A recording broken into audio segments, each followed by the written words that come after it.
Chapter 6. As soon as the ship entered the bay, Pierre-Charles Lesueur set down his axe and pointed to the distant horizon past Willow Island. "What do you see, Paul?"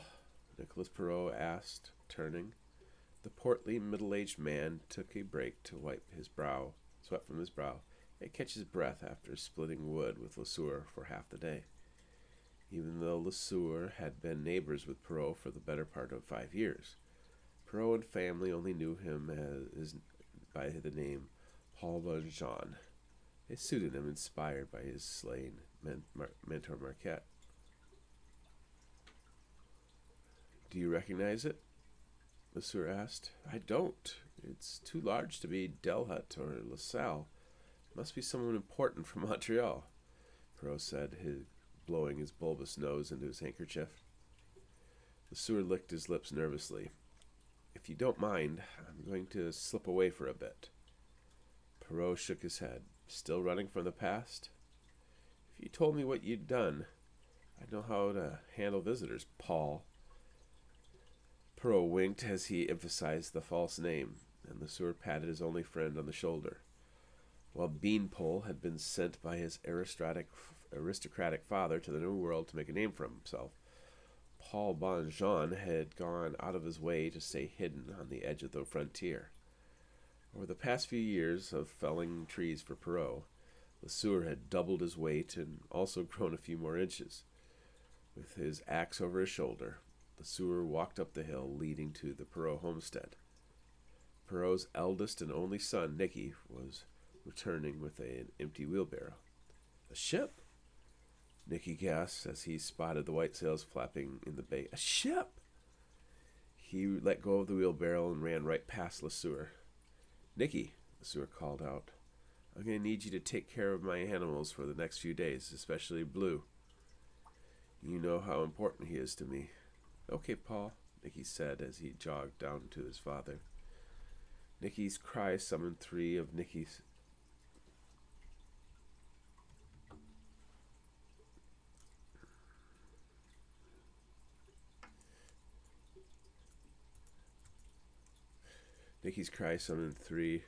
Perrault sisters, Catherine,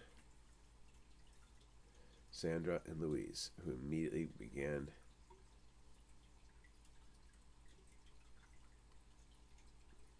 to cheer, "A ship, a ship, a ship."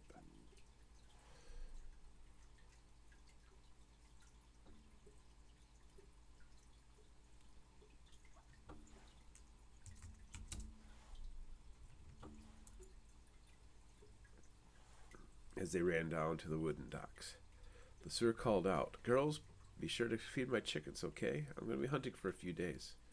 "Yes, Paul," Catherine answered. "Make sure Nicky stays out of Blue's pen when feeding him." At the house, Madeleine Perrault stepped outside,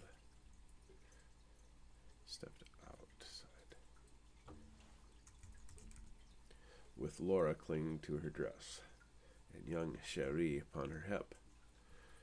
"Who is it, Paul?" "It's flying a French flag, but until I know who's all on board, I'm going to disappear. I'll be back in a few days." "I understand," Madeleine said, and slowly began to walk down the hill to the water's edge. Lesueur hustled on his way and kept walking past the house, barn, and other buildings he'd helped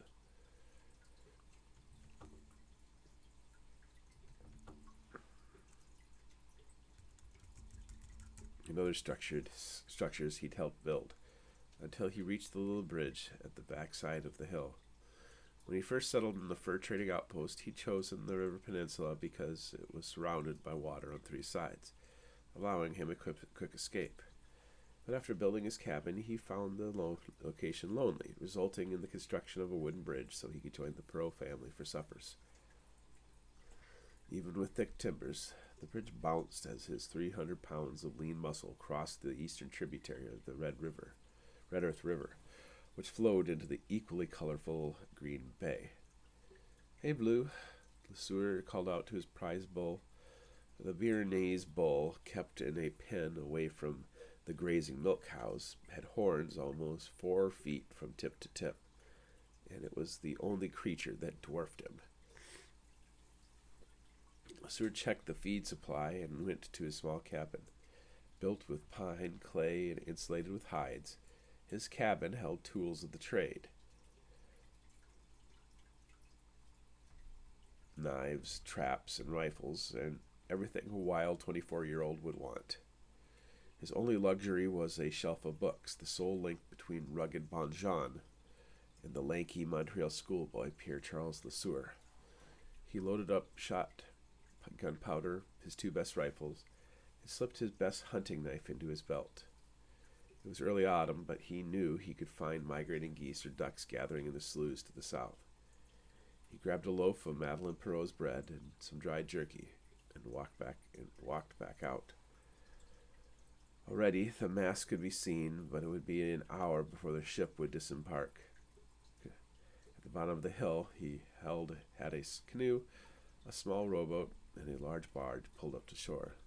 He grabbed the nose of the small canoe and pushed it into the East River. With a few paddles, he vanished into the wilderness. 2 days later, he returned, cautiously eyeing both sides of the river for signs of trouble. The mast could no longer be seen in the harbor, a good sign, and the chimney from the Perrot house released a trickle of smoke into the fall air. On the left, he saw his cows near the river and his chickens looking for feed near the house. Blue gazed down at the river like a watchdog. Lesueur floated under his wooden bridge and returned his canoe to its place. He left most of the fowl in the belly of the canoe, retrieving 2 of the largest geese, which he took by their necks and walked across the bridge to the Perrot family. He kept a wary eye for uninvited guests, but saw none. Young Nicky had just dumped a wheelbarrow of wood next to the house, but turned back before he saw Lesueur walking up from the back.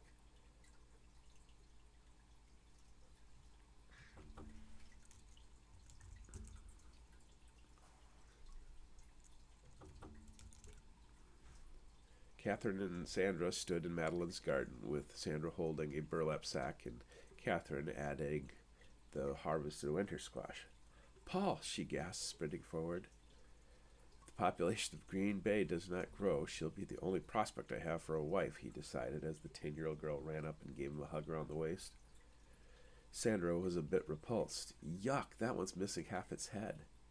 "Yes, but the meat is undamaged. It'll be perfect for smoking." "Has everyone left?" "The ship left yesterday. They were soldiers," Catherine explained, and took one of the geese from Lesueur before heading inside. Lesueur and the girls presented their mother Madeleine with the bounty, and then he walked down the hill to where Perrot continued to harvest firewood for the coming winter. "Well, look who's back," Perrot exclaimed. "Nicky, go get drinks for the 2 of us, and have your mother fix a simple lunch." "Yes, Pa," Nicky said. "Soldiers?" Lesueur asked. "Civilization has been busy this past year. Let me pack a pipe and give you all the information. It's fresh tobacco. Want a puff?" "No, thank you," Lesueur insisted. He still kept his vows and did not plan on ever breaking them. Once the pipe was lit, Perrot sat on a stump and shared information. "The soldiers are reinforcements sent to the Illinois River. Apparently, Fort Crevecoeur was burned to the ground by a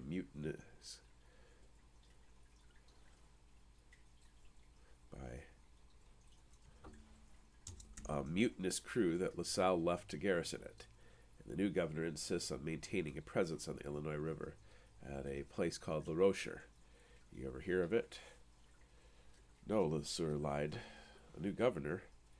"Ah, yes. Governor Frontenac and Intendant Deschutes have been replaced with some lawyer named Labar, who is King Louis's man, apparently, and also a shameless suck-up. He's naming the new stronghold. He's naming the new stronghold Fort St. Louis."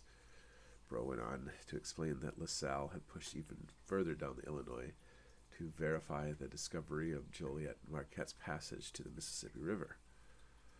"Why doesn't the governor send Joliet back instead of LaSalle?" Perrot laughed, causing him to cough. "Because there's too much logic in that. Joliet and Marquette were 2 peas in a pod, and I'm Sure, when he learned his friend died, he lost interest in returning. Lost interest? The man abandoned me. What kind of friend was he to Marquette? After a sandwich and drink, courtesy of Nicky, the elder Perrault continued to update Lesueur on news from the east.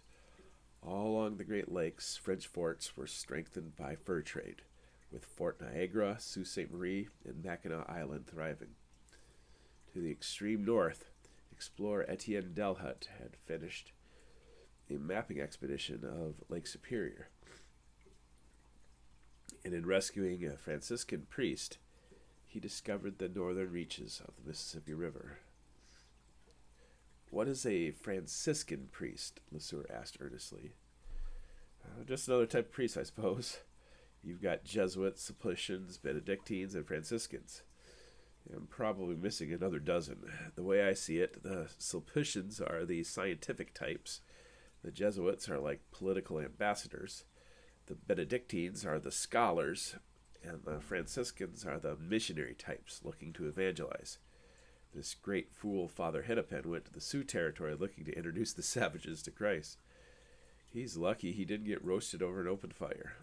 Delhut learned about it from a Chippewa and used it as an excuse to take a small war party to retrieve the lost priest. The Sioux let Delhut live? Delhut treated the Sioux with respect, a lesson you could learn.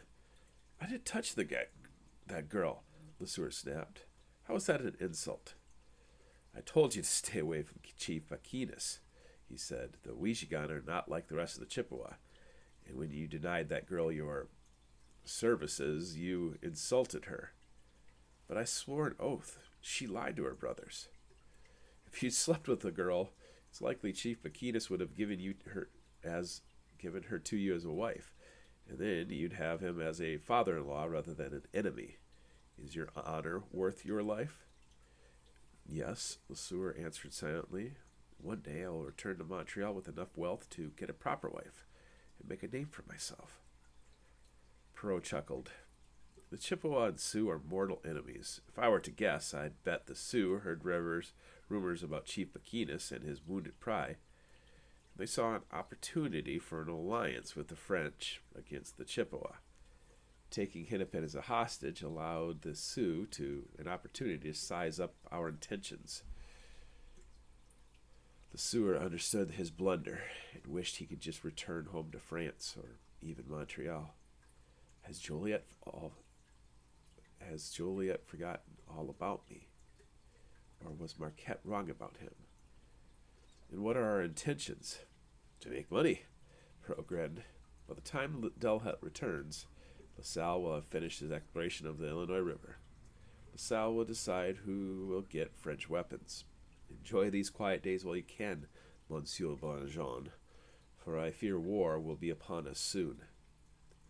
For a moment, Lesueur almost reached out to accept the pipe, but shook off his moment of weakness. Perrault was right. France was preparing to wage war against the Sioux, and as Marquette promised, his services as a linguist would soon be needed.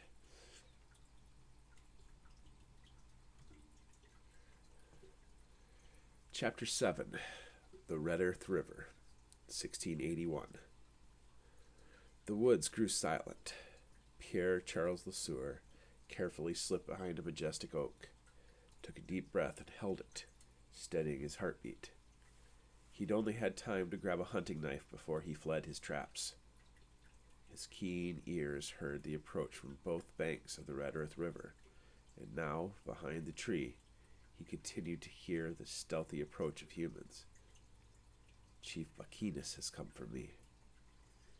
Even with his back to the large oak, his broad shoulders could still be seen, so he slid down until he sat against the thickest part of the tree, for once wishing he was a small man. Along with swearing off liquor and vices, he'd also sworn the oath of a Nazarite to not let a razor touch his hair, leaving him with a shaggy beard and long hair.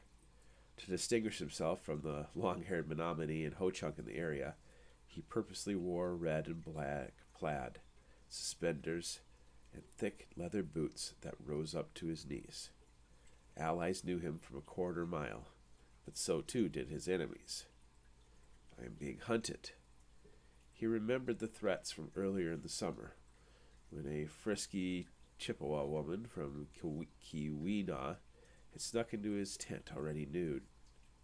When he tried to toss her out of his tent, she raised a fuss, and soon an angry crowd descended upon his tent, including upon him.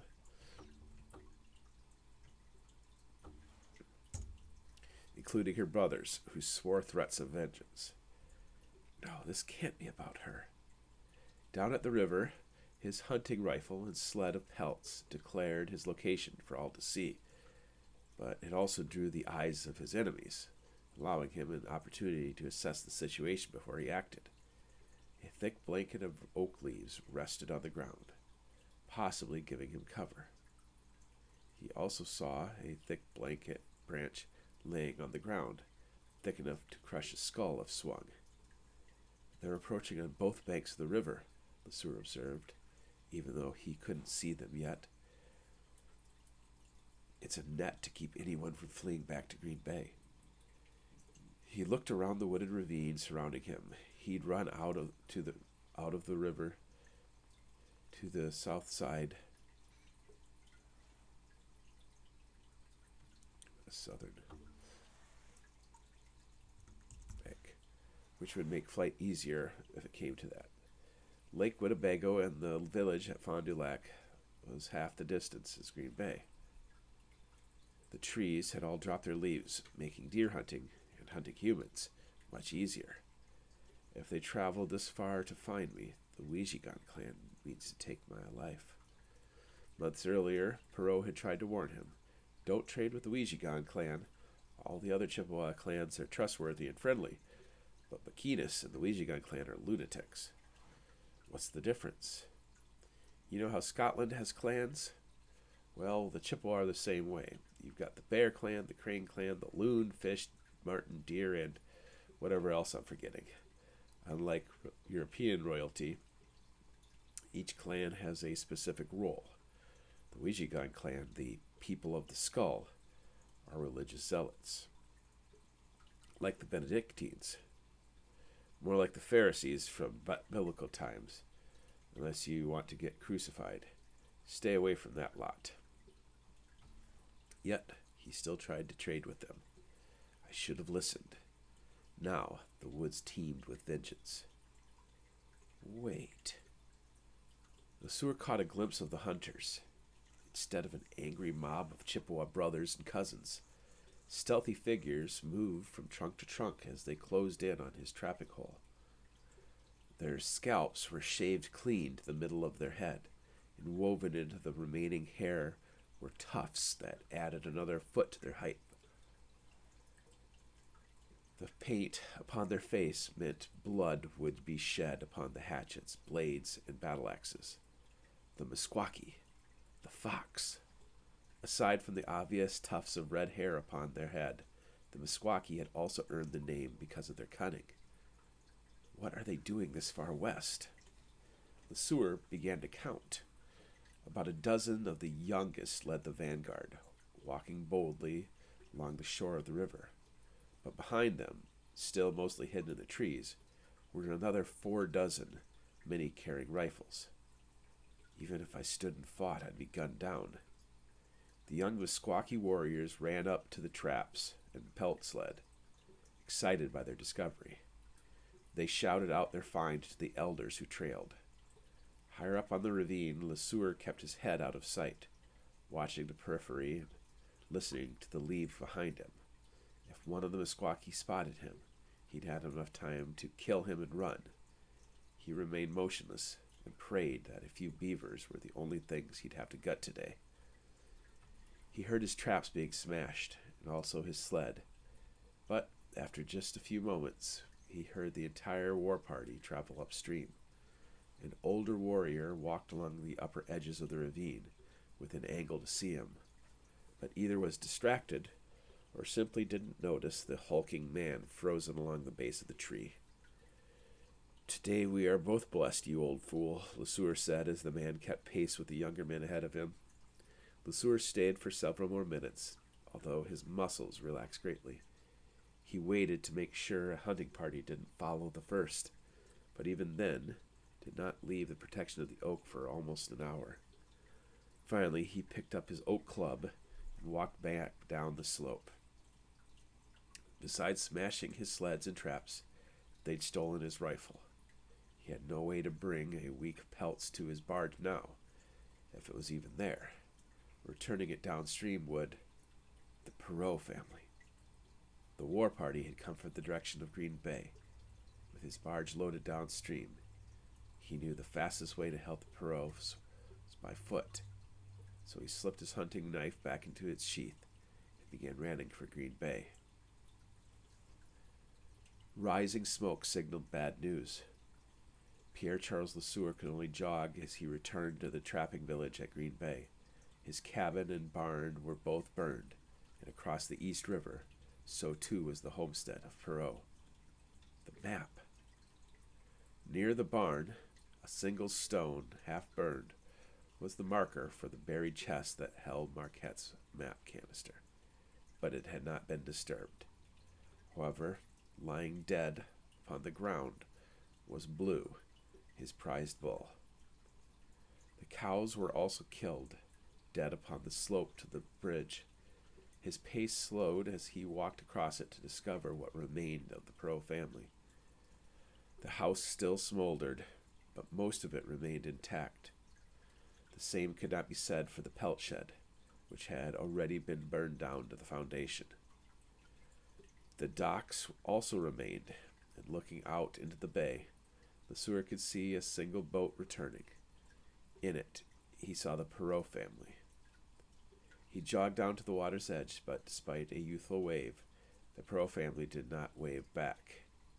There were only 6 where there should have been 8. As the boat returned, he did not see Catherine or Sandra, the 2 older girls, with the rest of the family. It was a Fox war party, Perot said as the boat slid to the docks. There were dozens of them, and we only had moments to flee. They took Cat and Sandra, Madeline said in a broken voice. They were heading up the Red Earth River, Le Sueur said. You were right to flee. You'd all be dead if you stayed to fight. Did you see the girls? Madeline asked. Le Sueur shook his head. Why are they here? What is going on?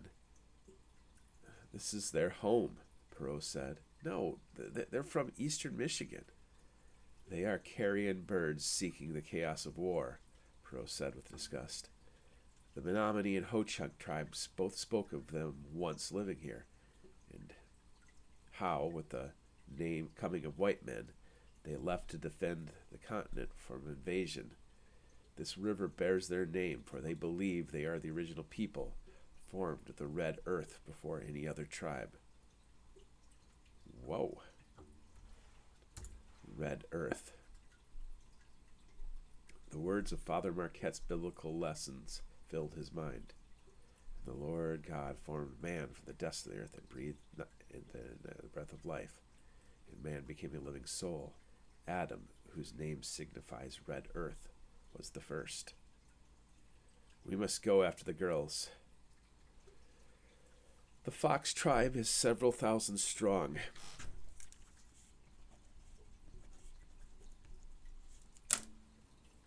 Perot explained.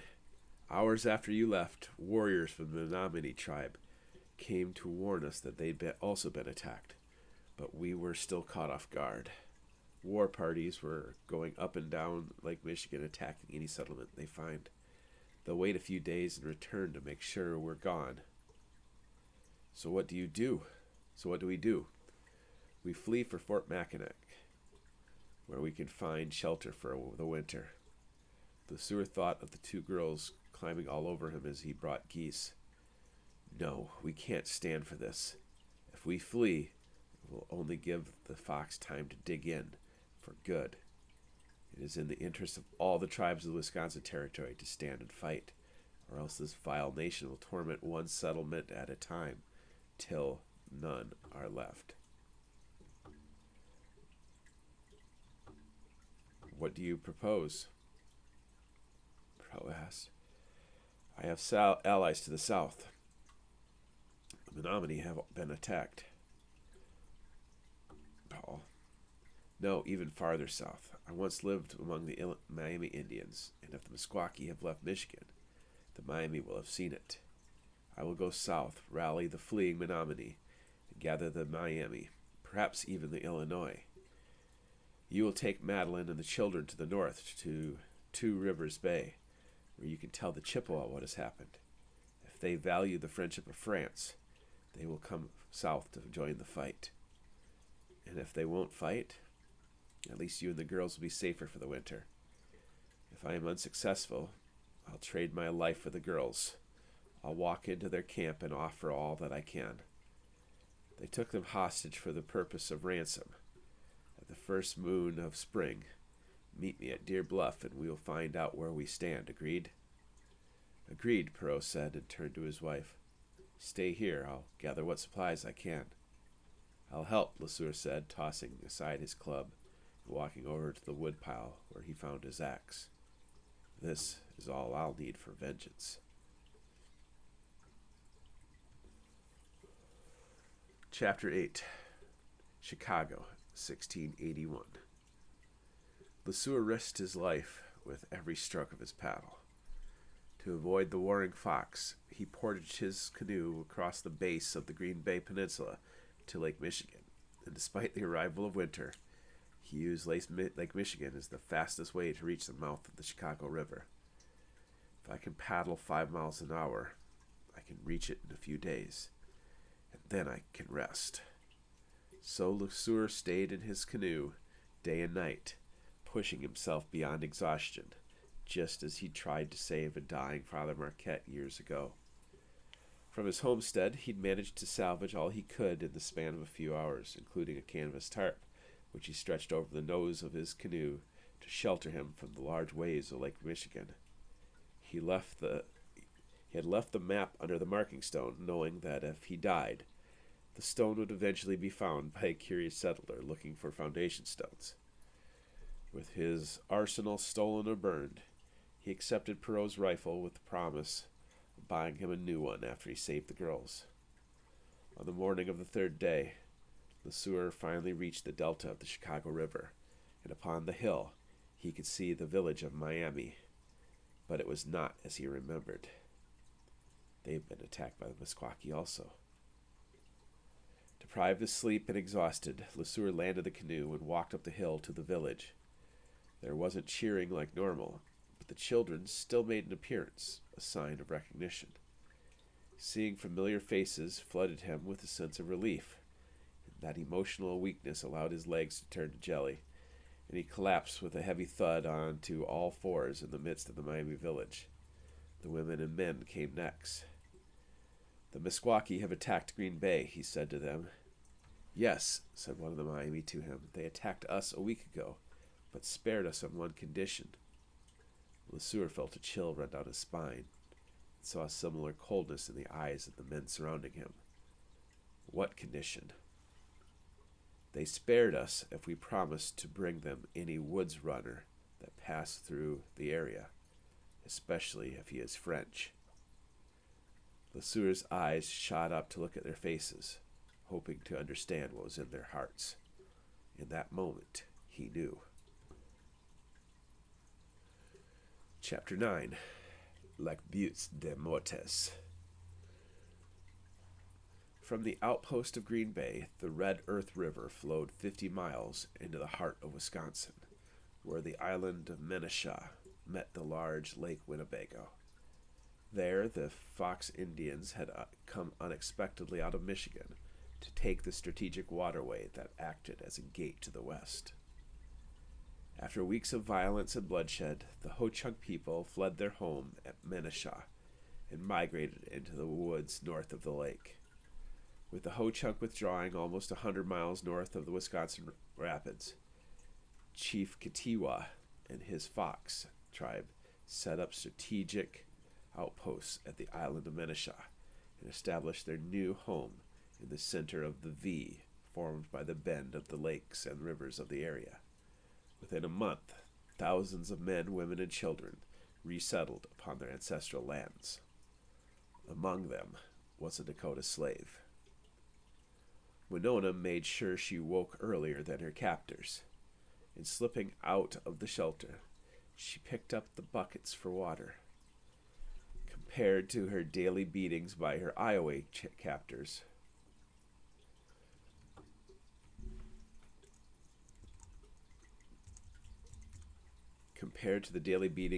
Ho-Chunk captors, the Fox were almost kind despite their brutal tactics in war. As she dipped the buckets into the open water along the edge of the ice,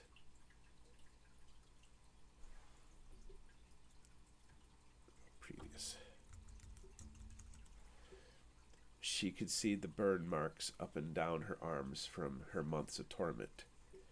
She could also see her own face staring back at her. While her body ached to the bone, and her flesh still bore bruises and scars, her face had made her a commodity. She kept her hair in long, tight braids down both sides of her head, typical of her Dakota people. Compared to the rounder faces of her captors, her long, angular face, with high cheeks and brow, reminded her of her mother and sisters far away in the west. She and other Dakota women had been at the crossing along the eastern bank of the Mississippi River when an Iowa hunting party came upon them, killing 2 of the older women and taking her prisoner. After repeated rapings, the Iowa hunters brought her back to their village, where the truth regarding her father had already been discovered. The elders argued about killing her and hiding her body from her father, but it was finally decided to send her east to a place called Mendota, where the Iowa shared a camp with their eastern neighbors, the Ho-Chunk. Each time her father sent his Dakota warriors into Iowa territory, she was tortured again, but never the face, for the men forbid it. Fearing the wrath of the southern Dakota, the Iowa offered her as a gift to the Fox.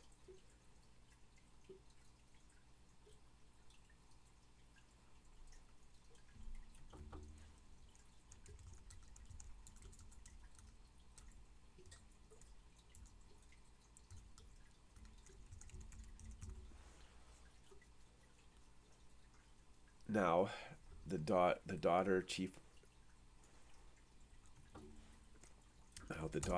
Waukesha was a slave of Chief Katiwa and the Fox. Staring down at the water, her upper lip curled with hatred and disgust at the reflection that had changed little since summer.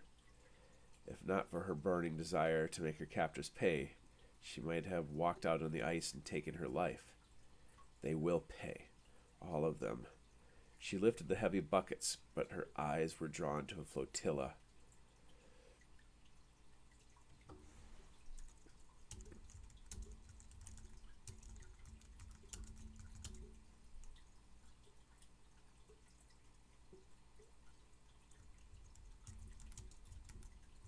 The Great Spirit will avenge me.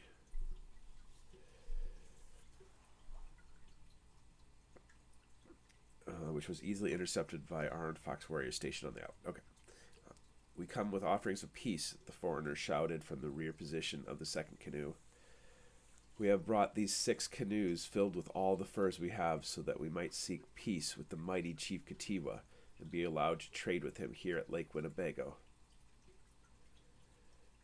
The sentries muttered the word Miami, and they sent out a runner to alert the camp of impending visitors, but did little to bar passage to the small force. The fools are outnumbered. The Fox will just take the gifts rather than negotiate, unless, sensing danger, Winona crouched down upon the shore to watch. The entire village focused on the 6 canoes, but Winona looked past the ruse. It's the bait for a trap. The canoes stopped 20 yards offshore, and a crowd of curious onlookers came down and stood along the edge of the water. The crowd parted when Chief Katiwa strolled down to inspect the offering. "State your purpose," he called out. "I am Aoke of the Miami people, For a generation now, we have traded with the Menominee and Ho-Chunk people here. And now it is our home once again, Ketiwa shouted back across the water with a chorus of laughter following his words. That is why we have brought you these canoes loaded with goods. We now understand the ferocity of the Fox war chief. And we also know that there are many other Fox tribes still living in the forests of Michigan. If we are to survive the days to come, the Miami must share friendship with the Fox. We don't need your friendship. We have a greater purpose, which is why we have returned to this sacred place that has been forgotten by everyone else. But the Meskwaki remember. It has only been a few weeks since your victory upon the waters of Lake Winnebago. With the loss of so many of your fighting men, we have brought tribute with hundreds of pelts. If you allow us to remain on your lands, we will provide pelts so the Fox can sell them to the white man. You keep saying these are your lands, before the Ho-Chunk, before the Menominee, before the Miami, and even before the vile Sioux arrived. My Meskwaki stood on the other shore, ready to battle the invaders from the east. If you plan on fighting the Chippewa or white men, you will need strength. You can strengthen your numbers and provide resources in this fight.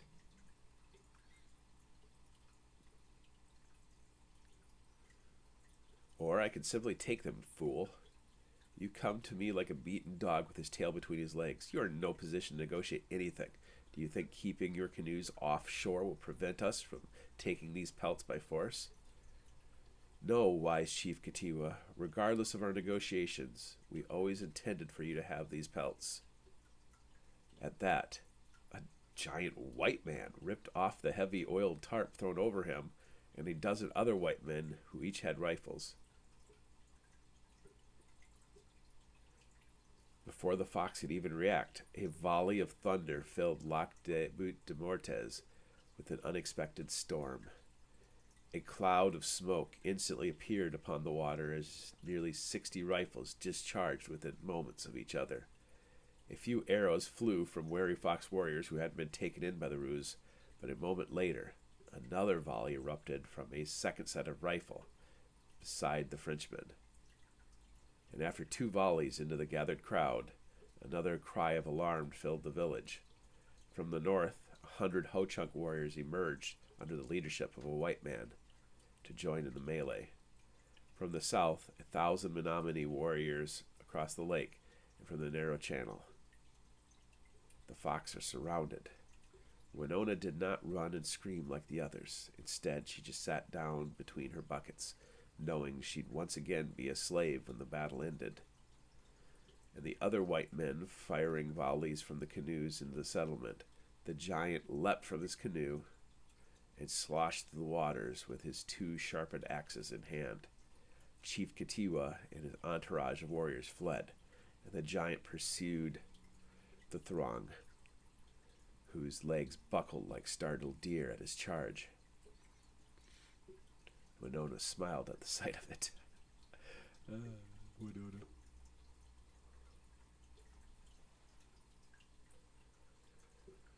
Menasha Village, Chapter 10. The Siouxer wiped the blood spatter from his face and with his sleeve, and rubbed his hands upon the thighs before approaching the Perot girl. The younger one was huddled in a corner of the shelter, but Catherine ran into his outstretched hands. He slipped her under his left arm and walked to where Sandra cowered. "It's me, Paul." "Are the others alive?" Catherine asked. "The rest of your family is safe, far away from here. Do you hear that shooting?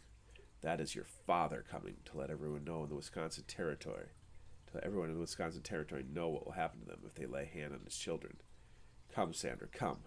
Climb up on my shoulders where it is safe." The younger Perot daughter listened, shaken by unknown trauma. Catherine gripped by his left hand, so he had to prop Sandra with her right hand as she climbed up his torso and onto his shoulders, with her feet dangling in front of his chest. Despite the carnage surrounding them, the girls understood their ordeal was over, even though the battle still waged in the distance. That evening, when smoke began to clear, the Siouxer watched Perot walk through the village with a broad smile upon his face upon seeing his daughters. The reunion took place without a coalition of forces, while a coalition of forces began to gather around him. Ho-Chunk, Menominee, Chippewa, and Miami warriors all gathered, feasting with the dried whitefish that filled the storerooms of the Fox. LeSueur did not celebrate. Period. Marquette was a man of God, and I have become a two-faced instrument of death. Perot had brought with him chieftains from the Chippewa and Ho-Chunk, while LeSueur feasted with the Miami and Menominee, who'd rallied behind him. As Perot celebrated with smoke and drink, LeSueur sat beside the same fire, sharpening his axe. Once spirits calmed, Perot pulled him aside for a private moment. "Thank you for saving my girls. They are like my own little sisters. What else was there to do?" Perot focused on his pipe for a moment. "I remember when you first arrived at Green Bay, a wide-eyed boy. I'd never seen a man fell trees like you could, but instead of investing your earned money in vanity or vice, you bought that bull calf. Blue." Perot chuckled. "The most majestic beast in the West. I remember the day you were showing off the bull to a few local woods runner, and you set your hand upon the top board, and that monster tried to crush your hand. Sacre bleu, even though you couldn't find it in your heart to utter a profanity." Perot grew solemn. "I owe you a life debt, and as long as I live, I will be your servant. Do you understand me? It is a debt I can never repay. You can trust me with your secrets, Paul." "I would not have risked my life for a lesser man than you," he said, cringing at the way Perot had spoken his name. "Those bastards killed my Blue. They had it coming. You do understand you won't be able to stay in Green Bay anymore. We've beaten the Meskwaki. We'll rebuild together. No, I can rebuild, that is for certain. But you won't be able to return to the life you led. No one will believe you're a brute, good for only splitting wood and trapping. What you did this past winter is nothing short of a miracle. You managed to unite 4 tribes against a common threat through sheer will, cunning, persuasion, and language. What kind of ogre can speak so many languages? Your secret will not last. Do you see how these warriors idolize you?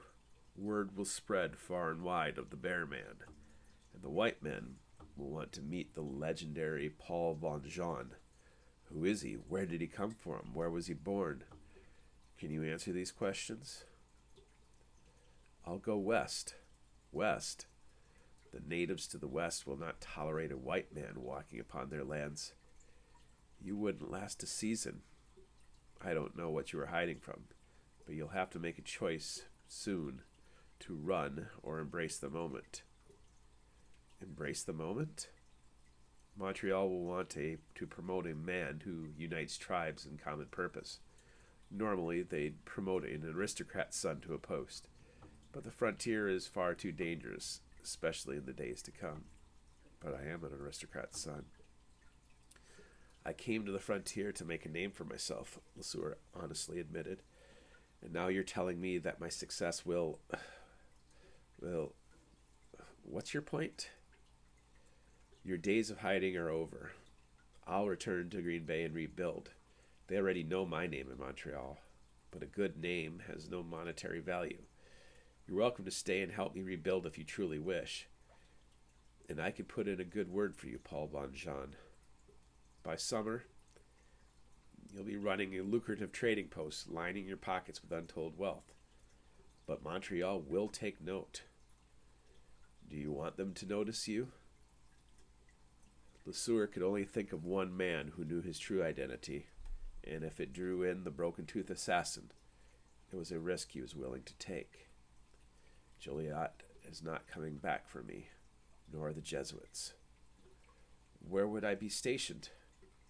Perot looked disappointed. "The heart of the fur trade will be at Mackinac Island, and the crossroads of all 3 Great Lakes. If war comes, you'd be the perfect man to protect France's interests. What do you say?" Before LeSueur could answer, he heard the name Bear Man being called out. "Makwinini, a group of Chippewa warriors said as they approached the fire. "Where have you been?" Perot asked as the Chippewa gawked at Bear Man. "We have killed a renowned warrior of the Fox, the one who took your great Bizhiki. He was the son of Chief Katiwa, and they brought you his body as a sign of our new friendship," the Chippewa said. "That's quite the gift they brought you," Perot said, kicking at the Meskwaki corpse with his foot. "It won't bring Blue back, will it?" "No, but burning his body will honor the men who killed him," Perot said. "No, I'm not interested in such things."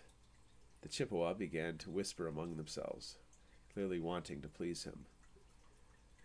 "We pursued the Fox and overcame them near the Toisopi River," the Chippewa warriors explained. "Chief Katiwa fled, and his son and wife were killed with our arrows. But we found something in his camp that might please you."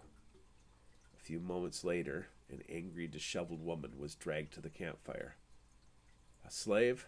I have no interest in a slave either," the sewer chuckled. "How do I explain the vows of a Nazarite to them, Perot? Look at her.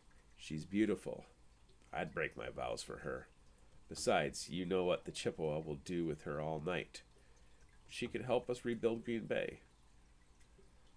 "What's your name?" LeSueur asked the woman in Ho-Chunk.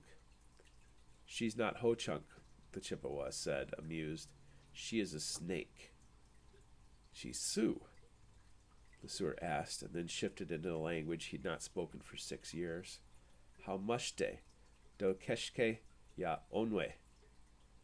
The girl gasped, and her eyes filled with tears. Perot shattered the moment. "You speak Sioux? Who the hell are you?"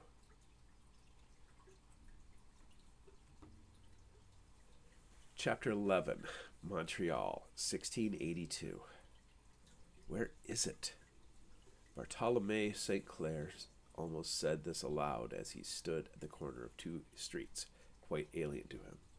As a nervous habit, he rubbed his tips of his fingers against his thumb, feeling the scar tissue instead of nail. Why don't I recognize any landmarks? How can a place change so quickly? He passed the two rival seminaries, one for the Jesuits and the other for the Sulpicians, as well as the Basilica of Notre Dame, built of lumber instead of stone. The church is trying to get its claws in the New World. Let it try. Farther up the hill, St. Clair saw shacks and plain houses built for the imported teachers, merchants, and clergy, providing the nourishment of the new city, but not the home of a lord. "Excuse me," St. Clair asked a brightly colored voyager. "I'm looking for the home of René Robert Cavalier. LaSalle?" "Yes, the Sieur de LaSalle." "You're not going to find it inside the city. Lachine is on the southern end of the island. He's too good to live with us common folk, you know." LaSalle's estate of Lachine was an imported slice of Paris, a reminder of the aristocracy of Europe. "Monsieur St. Clair," LaSalle greeted him in the foyer. "It is a pleasure to finally meet you, sir." LaSalle was a paradox. He wore the wig and clothing of an aristocrat, with a protruding bare belly restrained by the inner vest. But his skin was tanned and wrinkled by the wind and sun, a sign of several years of exploring. Sitting along the wall was his Italian footman Tanti, who traveled everywhere with him. The aristocrat has no one to impress in the New World. Okay, there we go. In comparison, St. Clair dressed in simple clothes of dark, sturdy fabrics. He was also the youngest man in the room, still in his 20s. Another aristocrat rose from the table as they entered the room and quickly walked over to greet him. "Monsieur St. Clair, it is an honor."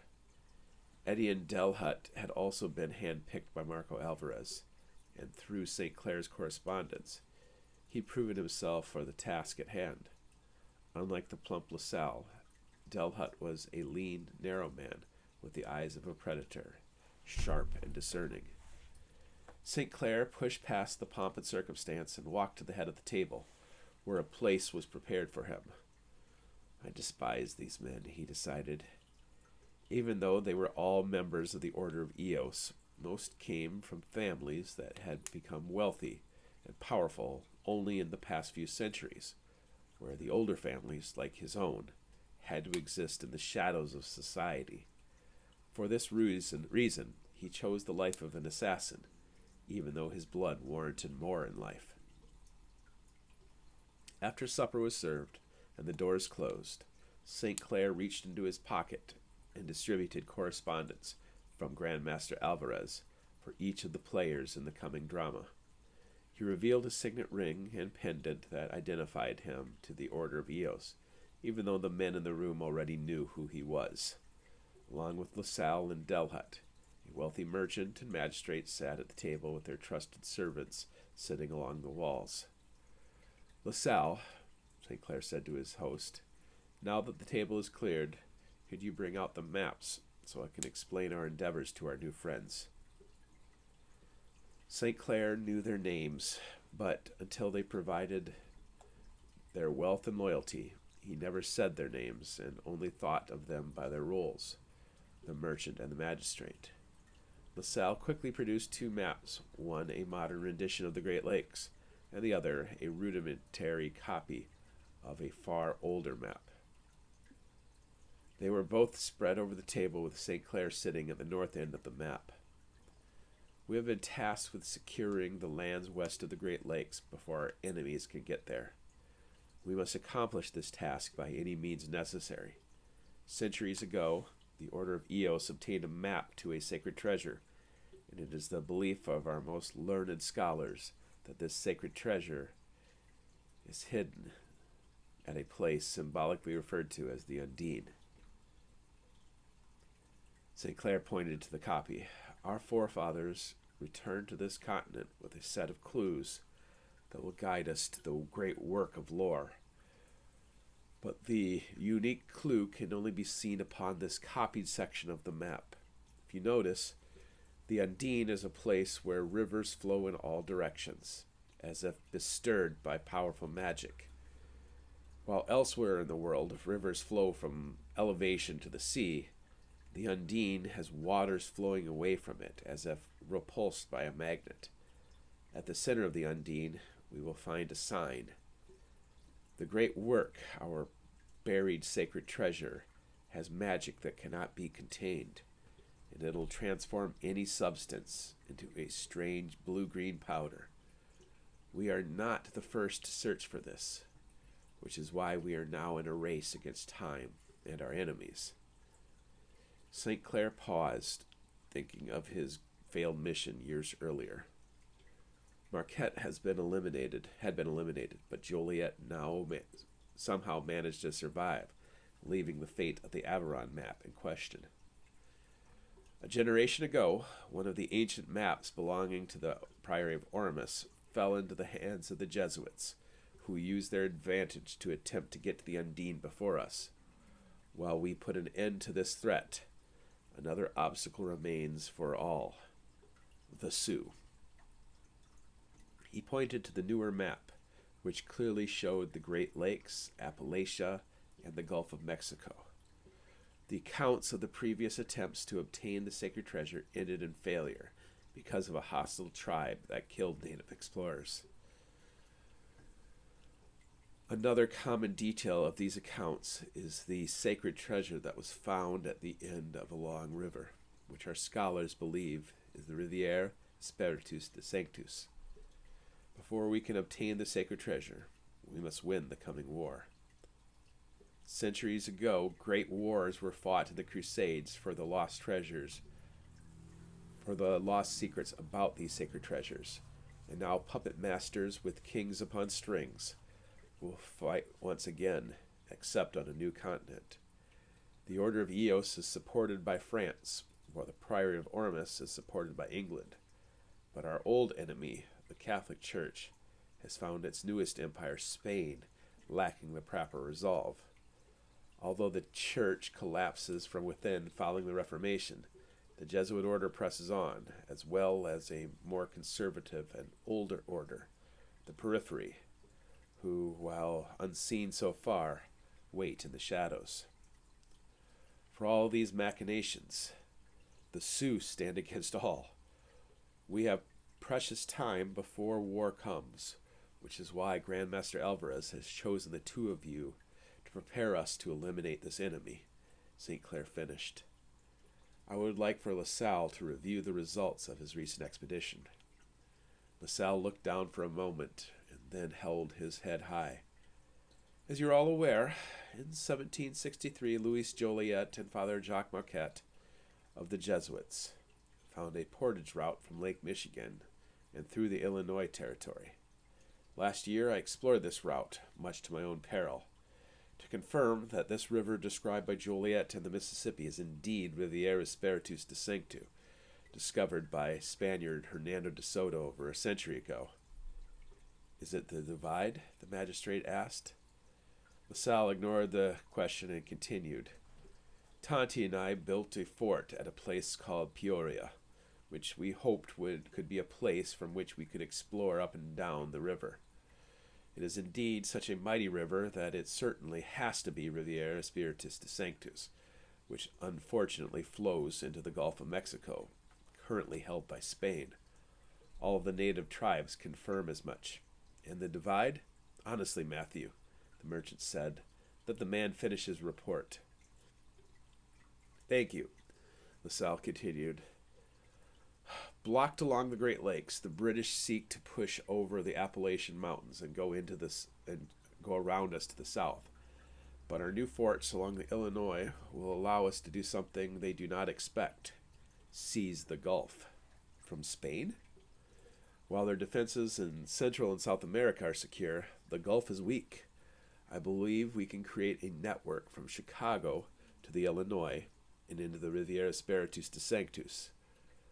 We can use the mighty waterway to surround the Sioux. I can send arms and supplies up this river while Delhut simultaneously attacks from the north, from Lake Superior. St. Clair nodded. And the recent conflicts with the Michigan Indians, does this not threaten your efforts? Yes, I believe England has created chaos with veiled threats from the Iroquois. The tribes in Michigan have turned on each other, with the Fox suddenly migrating all the way to the Wisconsin Territory. Luckily, the local tribes reacted to this threat, which seems abated for now. St. Clair turned the focus. Does this recent aggression by the Fox change things in the north? Delhut shook his head. In the north, the Chippewa are armed and ready for a sustained conflict. I allowed a few bands to put an end to the Fox aggression, who were quickly displaced from the Green Bay region. If anything, this will make the Priory's English spies believe the Green Bay portage will be our play.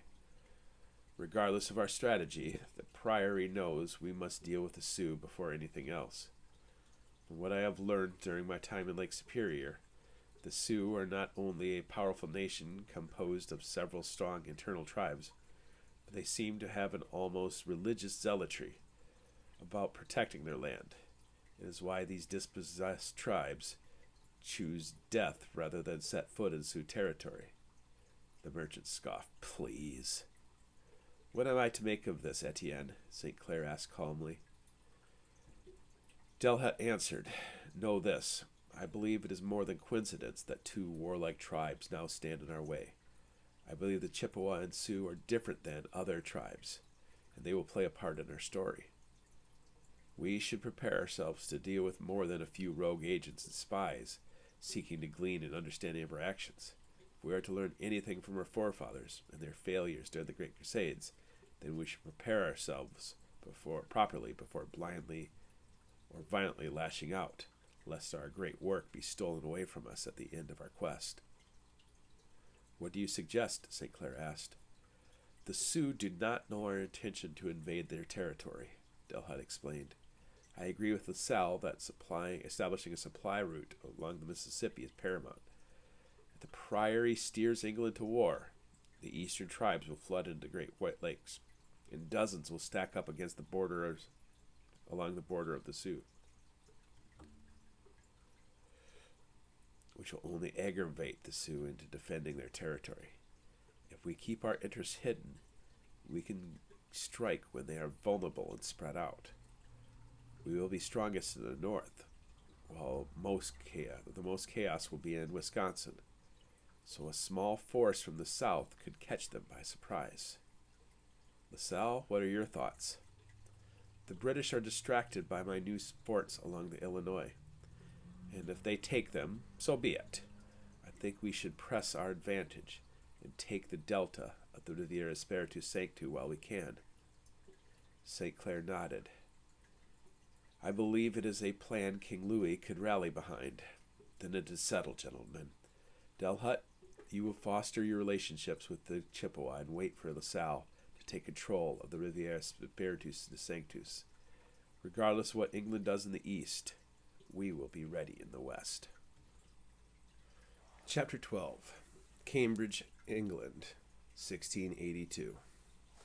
Founded in 1209 AD, Cambridge is one of the world's oldest and most prestigious universities. The reputation of the institution quickly grew, and after a papal bull from Pope John XXII, graduates from Cambridge were granted the right to teach anywhere in Christendom. Years later, in the era of King Henry VIII, Cambridge became a center for intellectuals adhering to the Church of England, and thus Trinity College became the crown jewel of the institution. At Trinity College, the greatest mathematicians, chemists, and astronomers gathered to study the mysteries of the world. With the newly constructed Wren Library, featuring windows to give comfortable light to the readers, scholars had lifetimes of research at their fingertips. A strange place to find an alchemist. But for astronomer Edmund Halley, a 26-year-old graduate from rival Oxford University, neither Wren Library nor the whole of Trinity College could solve his problem. For the answer, he needed an alchemist. The groundskeeper led the way with recently acquired coins.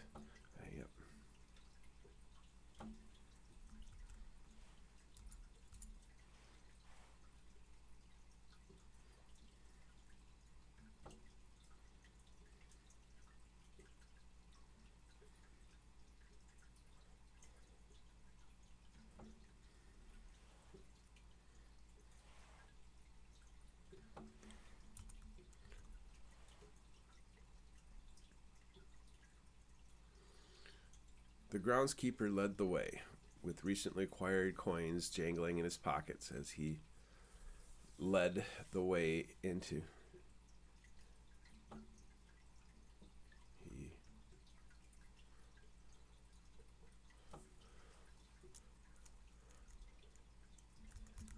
walked into the countryside. Rolling green hills with ancient stone fences divided the fields, made the countryside warm and friendly, with nary a place for bandit or villain to hide.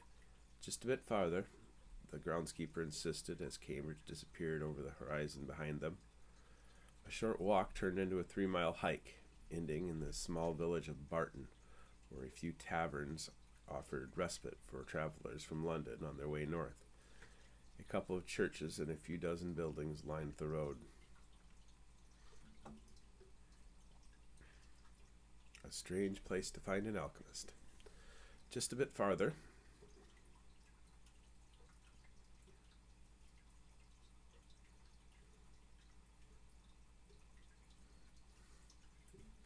the groundskeeper said once again,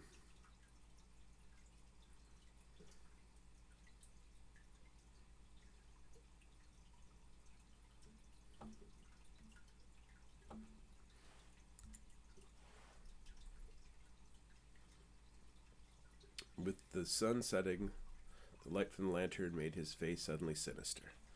The trek took them to a large dome building with a stone foundation almost 20 feet high. Rumor has it this place has stood since the Romans, although the roof has been rebuilt many times. Long before working for Cambridge, my family tended to this building. If the doors are barred, it would take an army to gain entrance. A safe house for felons, Haley realized. A thick oak door stood at the center of the eastern wall, and the groundskeeper hung the lantern upon a hook. I will see if he wants to speak with you. As badly as you wanted to speak with him, he and his friends pay me far more to keep their secrets. Wait here."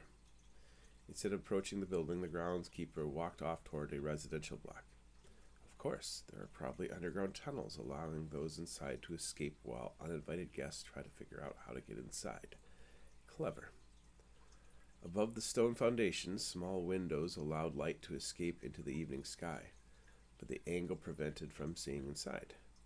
Hallie reasoned the building could house a basement, main level, and a second floor. For almost 3 centuries, the practice of alchemy had been outlawed in England, and those caught in the act could be publicly executed, from a golden scaffold with tinsel decorating their bodies as they hung in the town squares. 3 miles from the institution of esteem, an even older building fostered studies of occult science. Why does he risk such foolishness? Hallie looked up to the heavens, seeing stars beginning to emerge from the night sky, a fitting place to discuss matters of the cosmos. As he waited for the heavy doors to open, he suddenly heard footsteps approaching from the north side. Wrapped in a long jacket, the alchemist appeared on the grassy hill. Where the devil did he come from? "Mr. Haley, I'm glad you found me. I thought we were supposed to meet on the morrow." The alchemist crossed his arms. Tall and lean, his sharp eyes studied him as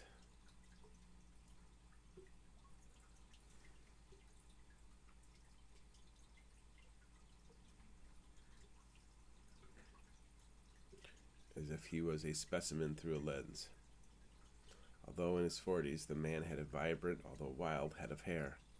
Strange aromas clung to his body, traces of the alchemical studies occurring beyond public sight.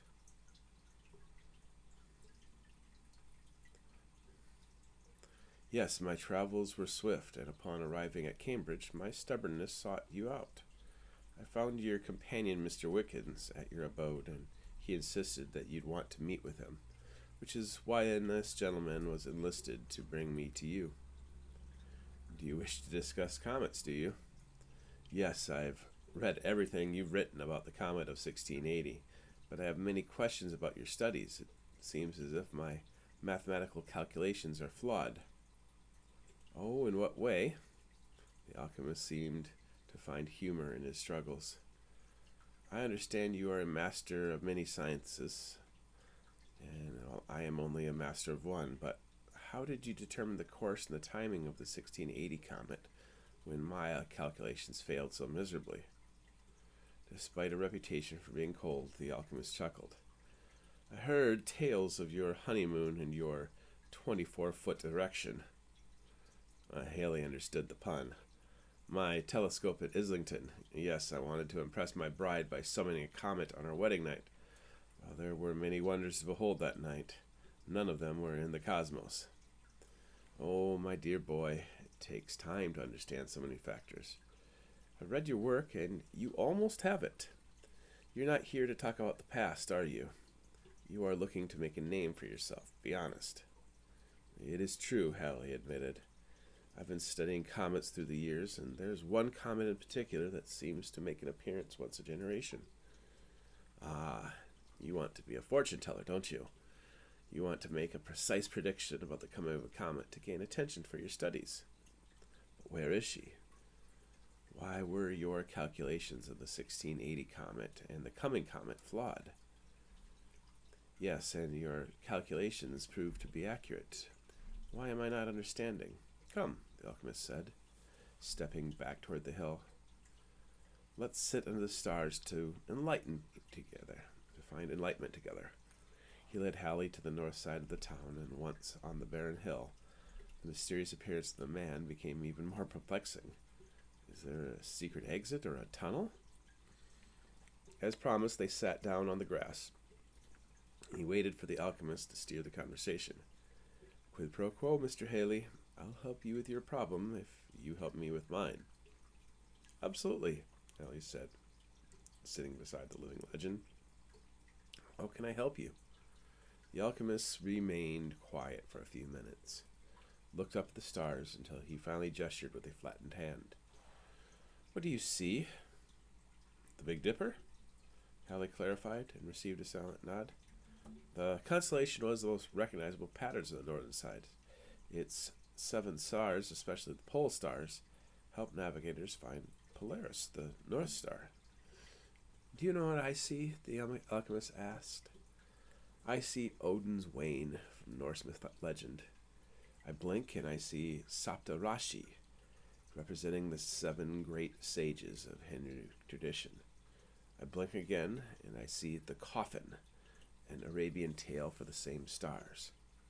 Do you know that there is an American tribe who sees the constellation as a diagram for their 7-tribe alliance?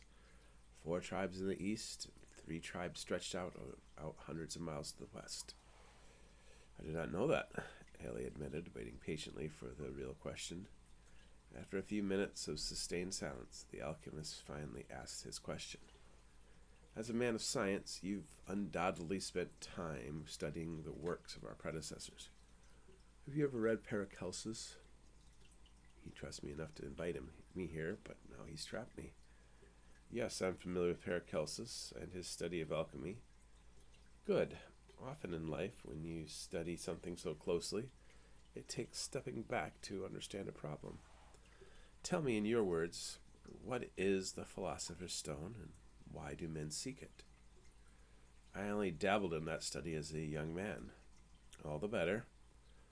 Well, the great work is a symbolic quest for hidden knowledge of how all matter works. Sylph, gnome, undine, and salamander represent air, earth, water, and fire, the most basic element groupings. The rules governing these substances and their variation, the prima material, is the Philosopher's Stone,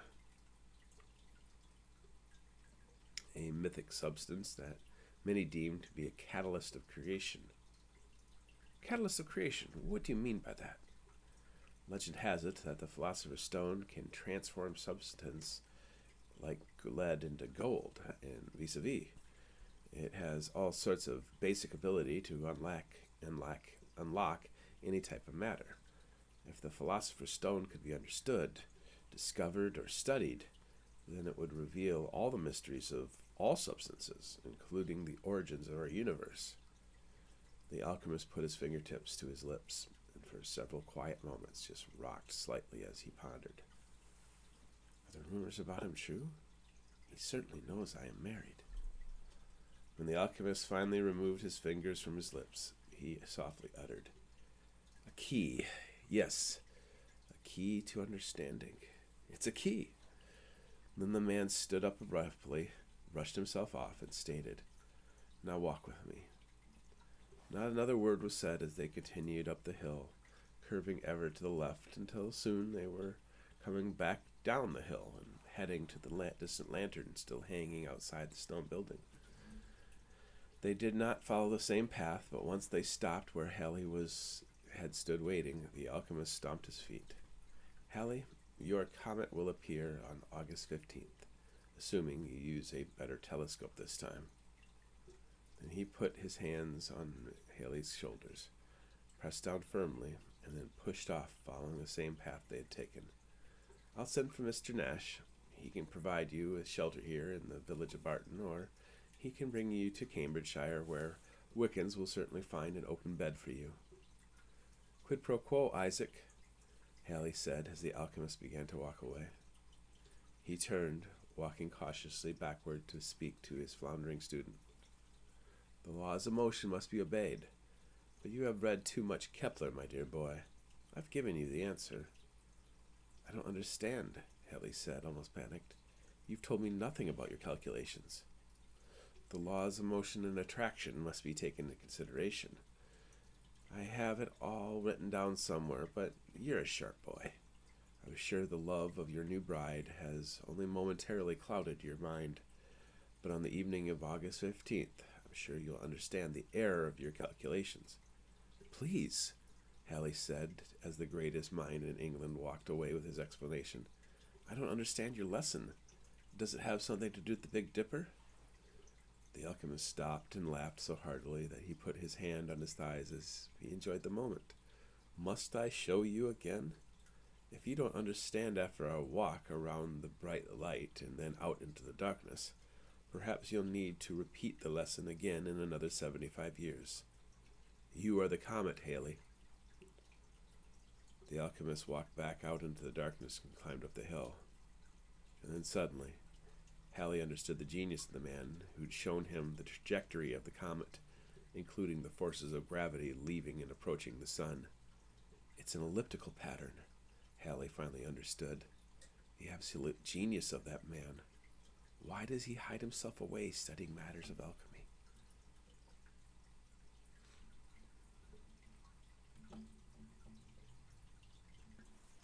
Chapter 13, Newport, Rhode Island, August 15th, 1682. Thousands of miles across the Atlantic from Cambridgeshire, Gaston Verdi stopped in front of another old stone structure, wondering if he'd have to murder his tour guide. With a shrug, he declared to his host, "It looks like an old windmill." "It does, doesn't it?" Professor Josiah Farrow admitted. Farrow, like Verdi, was a young man still in his late 20s. Yet here we are, in a colony created only a generation ago, and it is already an aging structure, isn't it? For you to travel all the way from France, you must already understand the peculiarity of this structure. Verdi played along. Beneath his understated clothing was a lean body capable of strangling a man to death. But he'd earned his position as an assassin and detective for looking the part of a father rather than a killer. With a bald head and padded midsection, even a professor underestimated him. Yes, it was the 1527 Verrazano map showing the Norse village and tower that quite perplexed me. As a local scholar, you've shown me great courtesy with this private tour. "I'm the only local scholar," Farrow chuckled. "While I have very orthodox beliefs, my interests are more than unorthodox. It is rare that I can speak with someone with an open mind such as yourself." "I'm only an errand boy," Verdi honestly admitted. "I'm being paid to gather information and report to my benefactor, who has a vested interest in curiosities such as these." "A benefactor? How exciting it must be to travel the world doing errands." "I must travel the world with the only vehicle available to me, textual imagination." "Well, show me what your imagination has determined about this windmill built on the back porch of your university," Verdi said. "My first inclination was that it was a Cistercian temple," Farrow said, walking over to an invisible spot on the ground. "I saw discolorations in the grass that indicated compaction of soil and perhaps a foundation, which would have created a skirt around the building. There is also the thickness of the foundation base, and the difference between an English foot and a Norse foot, which is a bit longer. Originally, the exposed flagstone was covered in mortar and painted white. I would assume the Cistercian architects simply did not finish." "I have to be honest," Verdi said coyly. "I don't know what Cistercian means." "The Cistercians? Oh, well, they were an ancient religious order during the medieval period. But I quickly dismissed my own theory. Regardless of the presence of an ambulatory around it, I began to realize that it was more than just a temple. However, I think its architecture is based on the designs of a Norse temple." "Why is that?" "For all the effort it took to build this flagstone structure, its function as either a church or fort is ludicrous, and the theory that it once supported a windmill is even more ridiculous. Do you see the 8 columns that form its base? Is there meaning in 8? Perhaps, but building upon columns makes it easy to topple, doesn't it? The primary purpose of the structure is found on the 2nd floor," Farrow continued, leading Verdi inside. "So, what is your new theory?" Verdi asked as they found their way up the structure's 2nd floor. "I think it might have been a Templar observatory." "The Templar Knights," Verdi chuckled until he saw the seriousness in Farrow's face. "From the Crusades, the ones rounded up and killed by the Catholic Church on Friday the 13th? Yes, I know it is a rather childish notion, but when I read the legends of a Templar fleet disappearing from the port at La Rochelle with a secret treasure, I became obsessed. I read every book I could find on the subject, which is why I ended up being a history professor. The reason I wrote about this tower is that it is such a paradox. What makes you think it's an observatory? The reason I asked you to come here in the evening is so that you can see how the narrow windows act as focal points for looking out in the heavens. Or ballisteria for defense? This structure would collapse if attacked by one giant man with a large sledgehammer, which is why I dismiss the windows as defensive. Depending on the season, there are key astronomical alignments, which fits for both the navigational purpose of the Templars and also some key, although occult, religious beliefs. I thought the Templars were a Catholic order. On paper, certainly, as were the Cistercians, but one of the reasons the Catholic Church exterminated the Templars is because their true purpose was antithetical to the Church. Wolves in sheep clothing, so to speak. So you believe the Templars fled Europe and came here? It's a far-fetched theory, but one that makes a bit of sense. Famously, the Templars, or the Knights of the Temple of Solomon, found something of great value buried under the ruined temple in Old Jerusalem, and once in their possession, they turned their attention away from protecting the Holy Lands and toward Western exploration. Some writers connect the founders of the Templar to the Norse tradition, and even if not, we have accounts of Scottish Templars attempting to follow these old Viking routes out into the New World. Imagine that you ran into a continent as vast as America. What would you do? Verdi walked around the 25-foot diameter of the small building, trying to find a counter-argument for Professor Farrow. He imagined armored knights and robed monks sitting in the middle of the floor, maps spread out in front of them, as they took measurements from the stars. To map a continent, you'd need a starting point. I think they placed this tower here, not only as a way to mark their new home, but to guide their exploration of America. Do you know there are some spurious texts that claim America is a Phoenician word? Verdi ignored the use of the word spurious and focused on the other bit of confusion. America is named after Amerigo Vespucci. How does this have anything to do with the ancient Phoenicians? Oh, I'm sure you're right. We just got to talking about Templars raiding Solomon's vaults, and it made me think of the Vikings and Phoenicians sailing the open seas. The theory I read believed that the Phoenicians used a star, Merik, to guide their travels, and L'America became known as the Star of the West. Alas, this is merely speculation. Merik, Verdi repeated. Yes, come, I'll show you, Professor Farrow said, walking to the other window. It is a part of the constellation known as Ursa Major in scientific communities.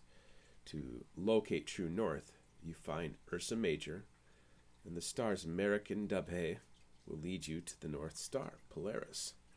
Find the 7, and they will lead you to the 8th. You've solved your own riddle, Professor Farrow. 8 columns for 8 stars? Professor Farrow chuckled and then paused at the suggestion. I'll have to give that some thought. I'm glad this naive fool does not have any affiliations other than being overly curious. He seems like a decent fellow that does not deserve death. But I should make sure. So tell me what you think happened to the Templars. The answer took almost an hour, and the two of them sat together at the center of the wooden floor while the stars rotated through the slots encircling them. By the time they finished, Verdi had not learned much else of use and decided to let Farrow live. Back outside the tower, the full expanse of heaven overhead, they began walking back to the waiting coach, which would take them back to the inn at Newport. Farrow stopped, however, staring at the cosmos. Verdi stopped also, noticing what had caught his companion's attention. Well, what in the world is that? Unless I'm mistaken, Pharaoh said, I would say it is a comet. Chapter 14, Michilimackinac, August 18th, 1682. Located between Lake Michigan and Lake Huron, with Lake Superior's outlet 30 miles away, the island known as Big Turtle, or simply Mackinac, is a strategic and spiritual location in the Great Lakes. Now a popular tourist location in the Straits of Mackinac, where vacationers can view the modern bridge, visit Patrick Sinclair's Revolutionary War fort, or walk the ruins of the old trading post. Mackinac's history is rich. Dubbed Michilimackinac by the Anishinaabe, it is believed to be the sacred island of creation, a place where the first land appeared after the Great Flood. Because of this spiritual significance, the Anishinaabe chose it as a gathering place and a burial place for the chiefs, but left it almost uninhabited. With steep bluffs and a series of caves, along with rich fisheries and ample forests, the 5-square-mile island had the capacity to shelter entire communities. The first record of the island is from Jean Nicolet during his 1634 exploration, who encountered an Anishinaabe tribe, the Ottawa, hiding upon the island to avoid annihilation by the western New York tribe, the Seneca. Before that, it is believed the Menominee inhabited the island prior to migrating into Wisconsin. When Jesuit explorers Claude de Boulogne and Jacques Marquette visited the island in the 1670s, the Huron people used the island as refuge, caught between the Sioux to the west and the Iroquois to the east. For this reason, Chief Gaspar of the Petun brought his people, along with refugees from the Huron tribe, to find shelter following the outbreaks of smallpox and years of war with the Iroquois. Born during the height of the Beaver Wars, Gaspar lived in his ancestral lands along the southeastern shore of Lake Huron for only a year before the Iroquois came with European weapons to slaughter the inhabitants of the Great Lakes region. Taken in by the Huron, then the Neutrals, then the Erie, and finally by the populous Ottawa, Gaspar witnessed the Iroquois defeat nation after nation. As a young warrior, he earned the name the Muskrat for his ability to pop up from the water and then disappear before danger could find him. After a decade of killing to survive, he encountered Father Marquette at St. Ignace, who baptized him and invited the Petun refugees to take residence at the nearby island.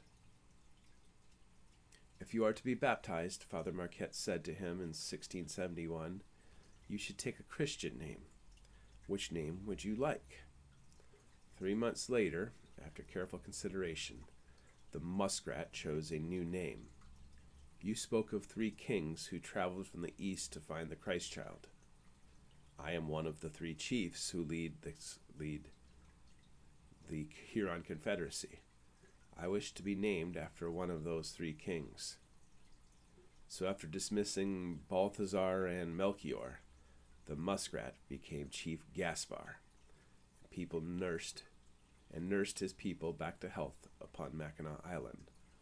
A decade after choosing his name, though, he looked up at the heavens to see a star of wonder, as brilliant as the one described in the Bible.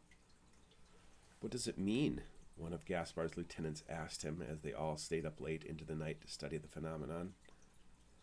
The wise men rejoiced to see the Christmas star. Why does this star fill my heart with dread? Even though Gaspar was only in his mid-30s, disease and warfare left him as the elder statesman for the Petun, so he measured his words before he spoke to the young men. The Creator set the world in motion, and we see the movement of the sun, the phases of the moon, and changing of the seasons, to know that life will go on as it always has. But every once in a while, in his infinite wisdom, the Creator sends an omen to tell us that life and death are not fated, that free will still exists in his creation. I almost sound like Father Marquette. He would know what to say. God's chosen people, the Hebrews of old, did not conquer the world by divine right, did they? They suffered, they bled, they were defeated. They found refuge in the land of their enemies. But when the opportunity came, they trusted the will of the Creator and regained all that they had lost. I tell you, this wandering star is a sign. Perhaps it explains why Chief Katiwa moved the fox back from their home to their homelands. We must pray to discern its meaning for us. An opportunity is coming, and if our hearts are right, we will again walk the path. Gaspar poked at the fire with a stick, and as the logs moved, a cloud of small embers rose in the heat, briefly mixing with the stars overhead. The next morning, his prayers were answered. A group of 4 Ottawa canoes came up to the island with bound prisoners in their bellies. Overnight, they'd intercepted an Iroquois scouting party attempting to enter into Lake Superior via the rapids of Sault Ste. Marie. Unbeknownst to the clueless Iroquois, every village in the Upper Peninsula stayed up to watch the nightly visitor, allowing the clandestine venture to be caught and destroyed. Is it exuberance or cunning that they brought the prisoners to me? The proud Ottawa warriors dragged the 4 captives before Chief Gaspar while the village gathered. They grinned and nodded at their catch. Curious, Gaspar observed. 3 Iroquois prisoners were young, strong lads. But one was a man a few years older than himself. What are they doing so far from home? As they were knelt down in front of him, Gaspar quickly reviewed the political ramifications of his actions. For 3 decades, the Iroquois had been the enemy of the French, first allied with the Dutch and more recently with the English, who unleashed them upon the Great Lakes region. With La Salle and Delhut expanding French fur trade in the Great Western Lakes, the French courted the mighty Anishinaabe nation, tribes like the Ottawa, Potawatomi, and Chippewa, to put a stop to Iroquois expansion. Did you kill all of them? Gaspar pointed to the blood of the Ottawa warriors. No, there were 10 canoes, the Ottawa lieutenant answered. We captured these 4 prisoners. 2 canoes escaped east, and the rest were killed. Ah, this will do. I cannot allow an Iroquois-French alliance to form. Cover their eyes, Gaspar scanned the village as his orders were obeyed. I swore an oath to kill every last Iroquois alive for what they did to my village, and I cannot stand to look at their faces another moment. The naive Ottawa shrugged, still grinning as Gaspar's men found cloth to cover their faces of the prisoners. So it is exuberance. Then I will show them cunning. He walked up to the elder Iroquois. You have gray hair, so I can only assume that you are a man of importance to your people, the Seneca. The leader nodded. Yes, I am Running Deer, a chieftain of the Seneca people. If you spare my life, I could be used as a great ransom. Of course I will spare your life. The Iroquois are powerful, and my people, the Petun, are simple folk who want to survive the wars. Many of my women were taken as slaves by the Iroquois, and I would gladly trade your life for as many of them as I could ransom. But I will not accept any of you as prisoners, for fear of your safety. The Petun are a defeated people who seek peace. If war begins anew, it will be between the Ottawa and the Iroquois. So you and your 2 men will be returned to the Ottawa. With the permission of your Ottawa captors, I will accept 1 prisoner, but only to give to the French at the trading post. Will you concede to have 1 of your men brought to the Bear Man? Yes, Chief Running Deer nodded behind his blindfold. If I am to be brought to the camps of the Ottawa, then choose Loud Wolf, a renowned warrior of my people. The Iroquois will pay a high ransom to the French for his return. Tell him to stand. The order was relayed, but once Loud Wolf stood, Gaspar boldly pointed to an isolated shelter high up on the hill, not toward the beach. The blind Iroquois did not see what was happening, nor did the dull Ottawa understand yet. Gaspar watched as Loud Wolf was led all the way up the hill. A Seneca chief means only one thing. He is an emissary. But with the Chippewa fully supporting the French, an Iroquois delegation sent to the Lake Superior means only one thing. The English want an alliance with the Sioux, so they can crush both the French and Anishinaabe when war erupts in full. That cannot happen. The Creator has sent me a glorious opportunity. Once Loud Wolf was taken into the wigwam, Gaspar looked to the sky. The comet could not be seen, but he knew it was there. I must do this for my people. Bring these prisoners back to your Ottawa chieftains and let them know that Chief Running Deer of the Seneca simply meant to broker a peace between the two nations. Gaspar pointed to the two lieutenants and then to the two younger prisoners. The lieutenants stepped forward. Gaspar looked at the young but hopelessly outnumbered Ottawa warriors and put his finger to his lips. They turned their heads like confused dogs. Then Gaspar stepped behind Chief Running Deer of the Seneca, quickly drew his blade, and opened the throat of his sworn enemy. A moment later, his two lieutenants did the same.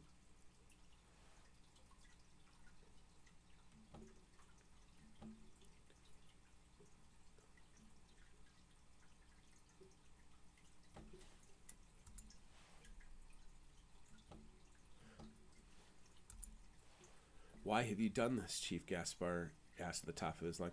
I promised Chief Running Deer he'd be taken for ransom. You Ottawa fools.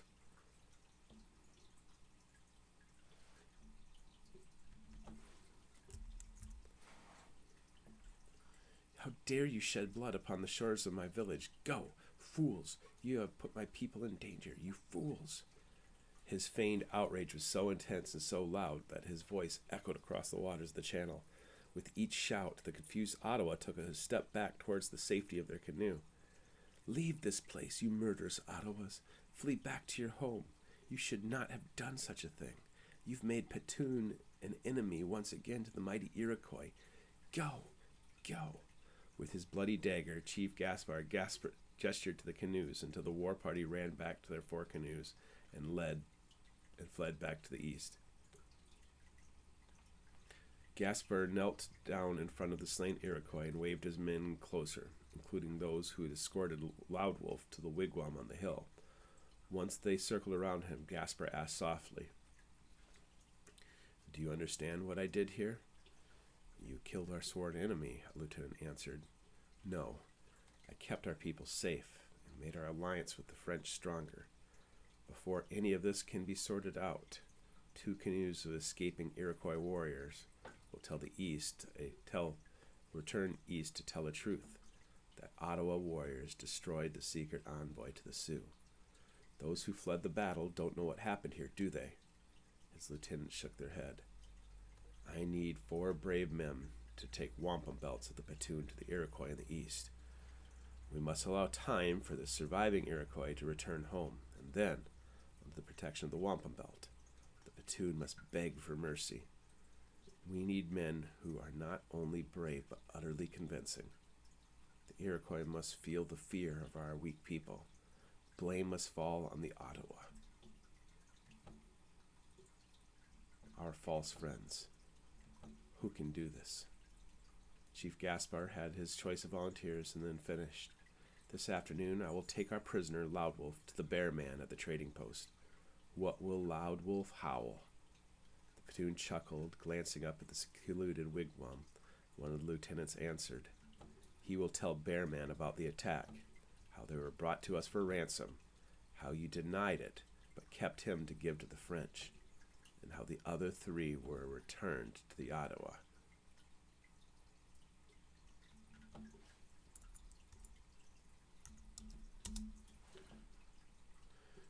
Then he will describe your cries of outrage at what the arrogant Ottawa did to the prisoners. Yes.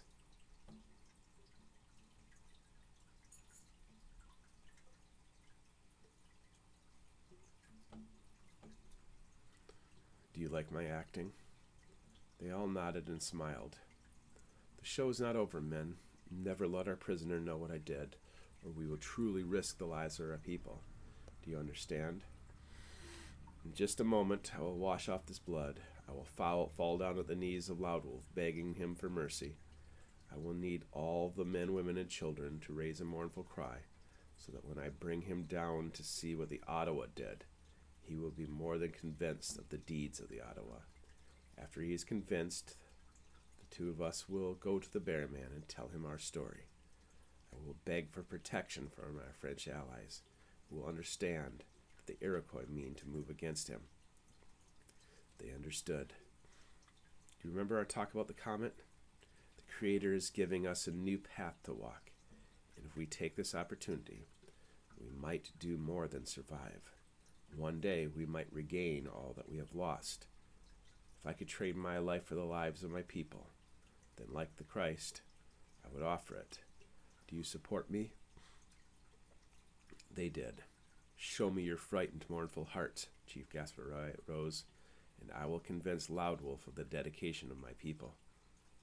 As he washed the hands free of blood, he remembered how the hands of Father Marquette cupped water during baptism. "Forgive me, my old friend, but blood must be shed for the redemption of my people." If what Father Marquette told him was true, then a lot more bloodshed was soon to follow. Chapter 15, Saint Ignace, August 19th, 1682. Pierre Charles Lesueur's knuckles hurt so badly that he could no longer sleep. He opened an eye to see the fire in the hearth had turned to ash and glowing embers. A few hours earlier, he'd almost beaten a man to death. He cautiously slid his legs off the side of the bed, his bare feet touching the floorboards of his newly built home. He wore linen pants that extended down to his ankles, as well as a white tunic, which for a warm night in August left him overheated and in need of fresh air. It didn't help that Winona had climbed into his bed again, completely naked. She'd curled up between him and the sturdy log wall, and with her nightmares gone, fell into a deep sleep. Looking at her silhouette in the darkness, he felt his lust stirring, and he walked to the front door and out into the yard just to cool off. The split skin on his knuckles had already scabbed, and he felt pain all the way into his wrist. He'd killed men to save the Perot girls. Then Gaspar showed up to complicate his position at the trading post. Father Marquette would be ashamed of my behavior. Lesueur's new cabin was built on the edge of the settlement of St. Ignace, a thriving trading community with several other cabins, a stockade, a church, and a trading post that he ran, thanks to the sponsorship of Perot. 11 years earlier, Father Marquette had chosen this place due to its strategic location between Lake Michigan and Lake Huron, along with its cultural significance to the local tribes across from the turtle-shaped island, Mackinac. Now, hidden in plain sight as Paul Bonjean, Lesueur no longer waited for Louis Joliet to return, and instead waited for Marquette's enemies to come to him. Fur traders and native tribes brought their pelts from far and wide, and ships from Montreal exchanged the pelts for goods, none of them knowing his true identity. Chief Gaspar knew him from the early days with Marquette, but for the promise of shelter at Mackinac, the secret was kept, and the name Bear Man was used instead of Lesueur. The only souls who knew the truth, river guide Philip Dubois and explorer Louis Joliet, had all but vanished from the continent.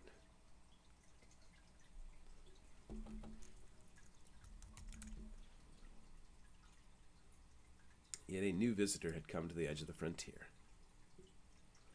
Lesueur sat on a stump in his front yard and looked up at the stars. The one with the tail moved almost imperceptibly across the sky, an omen, it seemed, of terrible things to come.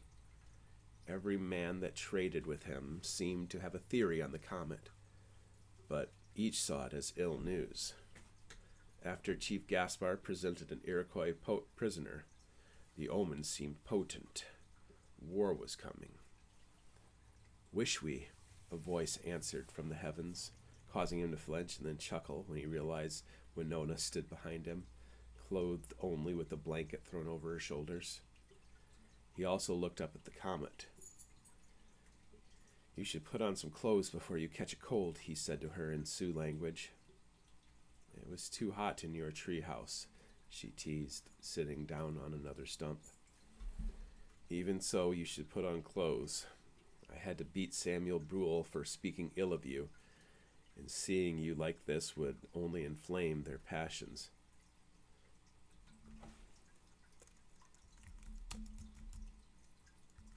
It would only inflame the men's passions.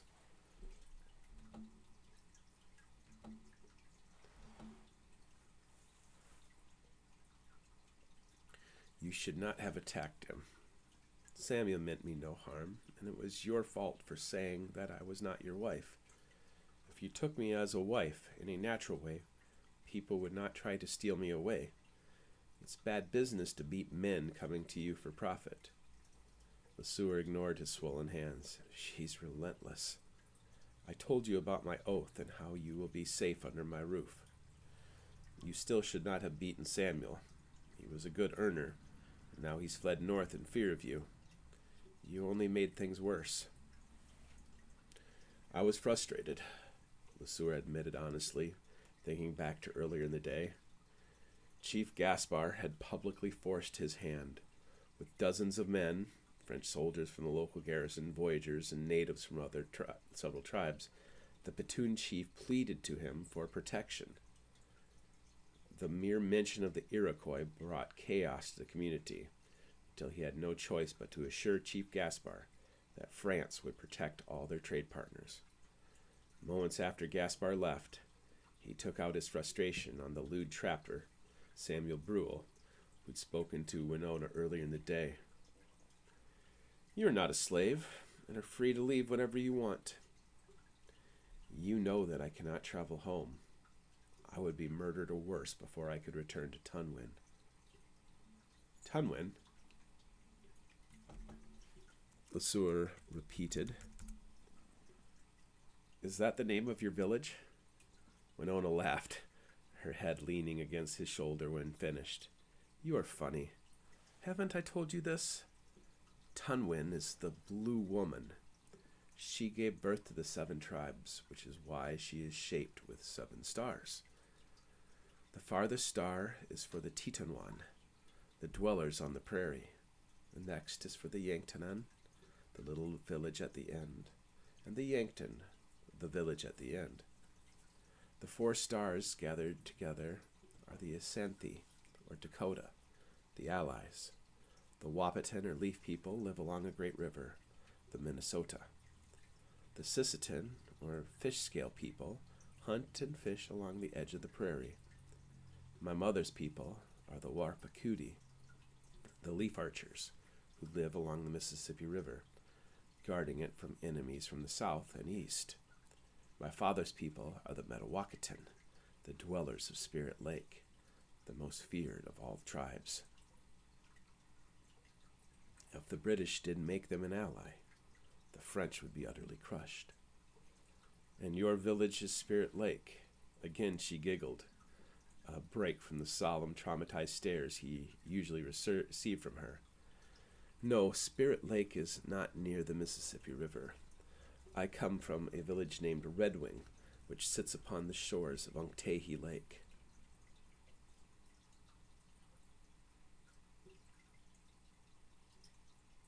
"Unctahi, the horned serpent. Tell me more about it," LeSueur said. Winona paused, pulling her blanket tighter. She sighed and looked over at the distant palisade. "Did I say something to upset you? I apologize." "No, it makes me happy to think about my family. Unctahi Lake is part of the Mississippi River, where the shores grow high and the water grows wide. It takes a whole day to travel from one end of the lake to the other, but I have never seen the horned serpent that supposedly dwells in the waters. I don't like to speak of evil things. Bah, if a horned serpent ever threatened you, I would take my axe and cut off his horns and turn them into handles for a new knife. I believe you would, Bear Man. When I first heard your name used by the local tribes, it made sense because of how much hair you have. But now I think it means something else.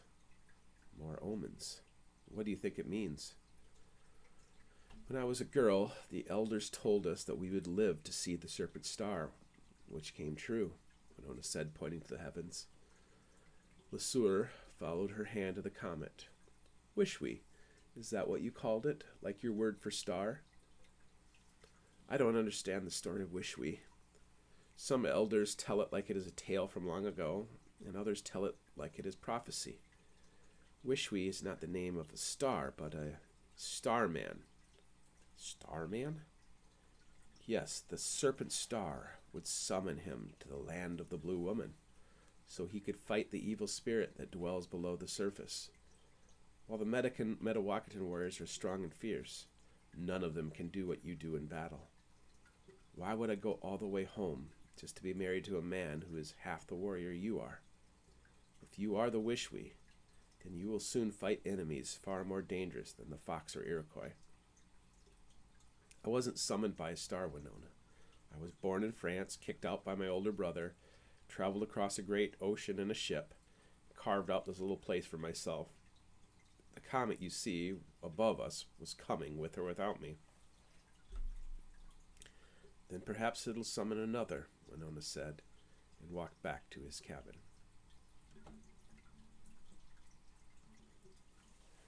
Chapter 16, Palazzo de Conservatori, Rome, August 19th, 1682. The boys raised by a she-wolf, Louis Armand Guerin thought to himself as he paused in front of a legendary statue. In front of him, two youths stretched out under a she-wolf whose swollen breast dangled as nourishment for young Remus and Romulus, the namesake of Rome. Like many of the other exhibits in the collection, the statue was placed in a small alcove without any explanation or fanfare, for a passerby to study on a walk through history. Guerin walked around the statue, and with his fingertips pressed against any brick or block that seemed slightly out of place. He even pressed the metal of the statue, first squeezing the nose and then the teats of the wolf, while keeping his head on the swivel. Finally, convinced there was not a trapdoor or secret underground passageway, Guerin let out a loud sigh and sat in the corner of the alcove, facing the statue and anyone who walked by. Although 16, Guerin was small for his age, and tucked away in the corner, wearing the robes of a seminarian, he felt even smaller. Finally, he heard someone approach. Guerin kept still, knowing a police officer or criminal would rush past the old piece of art without peering into the alcove. Instead, a dust broom appeared, followed by an old man, who collected the pile of dust and debris in front of the broom, dropped it into his sack, set the pan and broom against the outer wall, and then walked without looking into the alcove.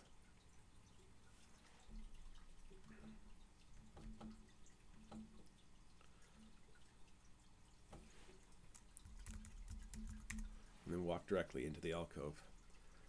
A meeting of servants, it would appear, the old man said to Guerin. I'm waiting for someone. Here I am. Would you also like a broom? Guerin smirked and shook his head. I was told to come to the she-wolf. I'm supposed to meet someone here. Yes. And I was told to tarry here, prepare the way for others who would be coming to serve. Have you come to serve?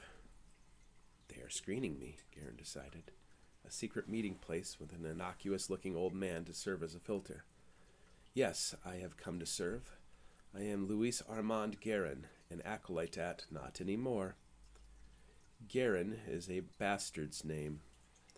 Your father, what?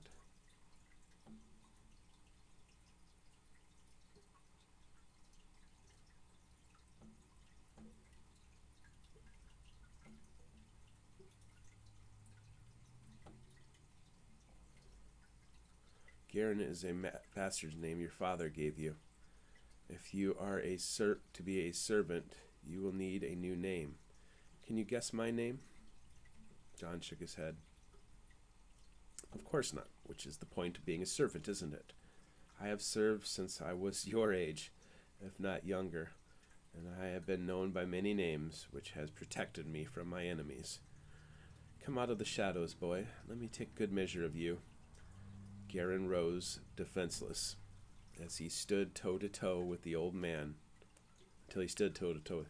You are not a large fellow, so it must be your mind they prize. Is that it? Are you a scholar? I do well at studies, yes.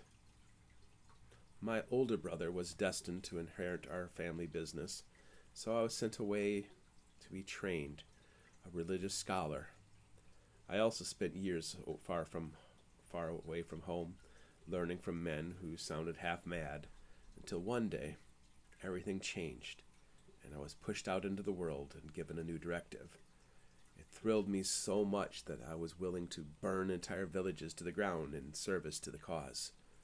When I look in your eyes, I see the same aggression boiling, ready to flood everything around it with steaming destruction.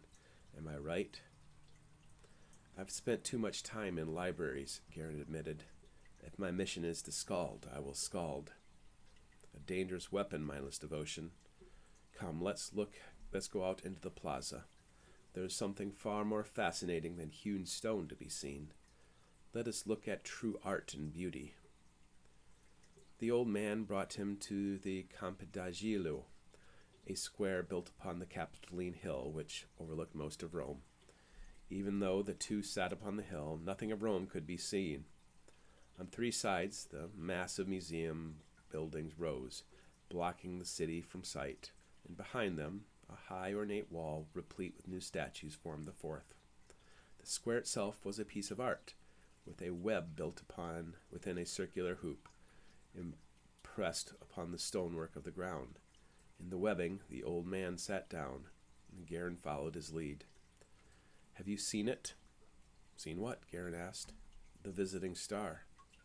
Oh, yes, I saw it the other night. To be honest, I barely noticed until it was pointed out to me. When you spend your whole life looking up at the same portrait of heaven, only to find something new there one day, it is a beautiful thing. They say that the star only appears once a generation, but if a person sees it when they are young, they can live to see it twice. You are young enough that if the Lord wills it, you might live to see it twice. Let's be honest, Garen said. I am being trained as a weapon, and weapons do not last for long, do they? The world is a dangerous place. That is what I thought when I saw it for the first time, the old man said. Yet here I am, still serving. Soon they will come and give you your mission, but before they arrive, I want you to make me a promise. What sort of promise? These men you serve, they will ask you to put your soul on the line. They will ask you to lie, steal, and murder in the name of Christ. This is not the way. The Lord once took a violent killer by the name of Saul, and with a snap, transformed him into an agent of light with the name of Paul. On your journey, you will have opportunities for good and evil as you serve. But if you must serve with a knife, then promise me that you will protect with the knife as well. Guard what is precious. Can you promise me this? A vague promise. I think I can manage, Garen said flippantly, but the cold gaze of the old man sent shivers down his spine. He cleared his throat. I promise. Good.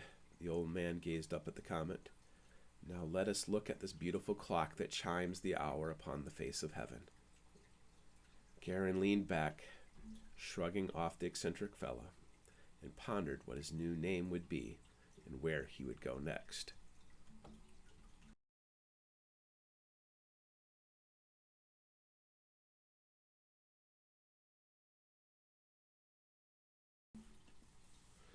Chapter 17, St. Ignace, Michigan, September 1682.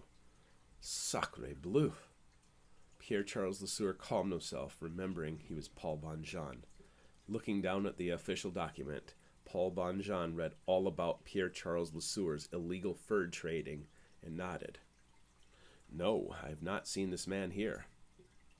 The visitor, Father Gravier, was a stout man in his early 30s. He'd put effort into his hygiene and attire, yet arrived at St. Ignace looking haggard and heartless. He was not the man Father Marquette had been.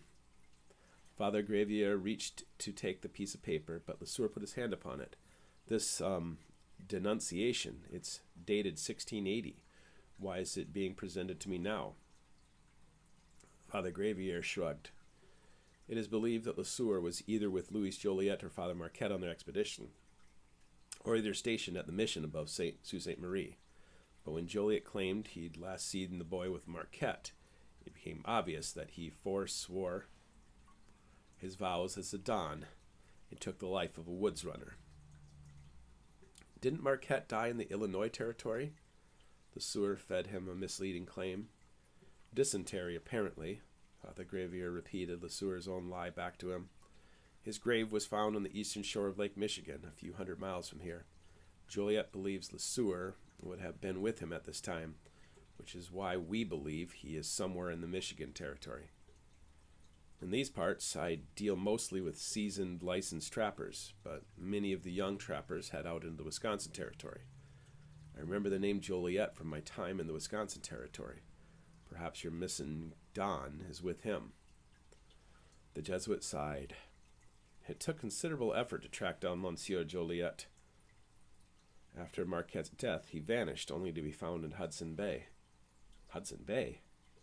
Yes, but that was 2 years ago, and based on his testimony, we came to the realization that Lesueur was either dead or likely was trapping illegally in the Great Lakes region. Is this man an ally or enemy? I will certainly remember the name. There is a guide by the name of Dubois. I heard he served Father Marquette after Joliet departed for Montreal. Perhaps your missing Don is with him, somewhere on the Mississippi. I've just returned from the Ohio River Valley, and no one has uttered either name, which is why I returned north. Lesueur slid the letter back to Father Gravier and also slid his own record book. You can inspect my accounts if you'd like. I've only been managing this post for the past year, but the book goes back several years. You should speak to Nicholas Perot. He's the best trapper in these parts. He's working the north shore of Lake Superior near the Keweenaw Peninsula. He might be able to help you find your lost Don. As if sensing danger, Winona rose from her chair and came and stood beside him at the counter, standing so tightly at his side that her hip rubbed against his. Without speaking, her icy stare made the Jesuit uneasy. Will you be needing accommodations for your stay here at St. Ignace? He asked.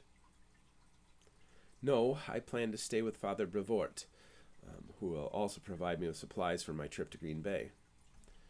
You plan to go to Green Bay? Winter arrives sooner around here than it does in the east. Perhaps you should wait until spring.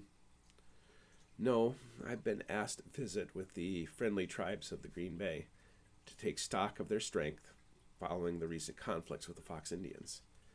If you do go to Green Bay, just be wary. Chief Katiwa and the Fox Indians would see it as their sacred duty to kill Jesuits, who they believe are sorcerers. Nasty bunch, the Fox. I was told they were defeated.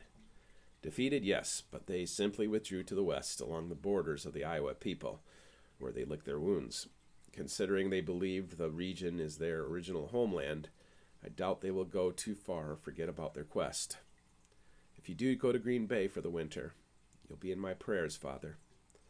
Thank you, Monsieur Bonjean. The priest left the post. A moment later, Lesueur turned to Winona. Could you keep an eye on him, watch what he does and who he talks to? Make sure he does indeed go to Father Brevoort's cottage. Is he an enemy? A threat, perhaps, but not an enemy. Winona nodded and walked out of the trading post.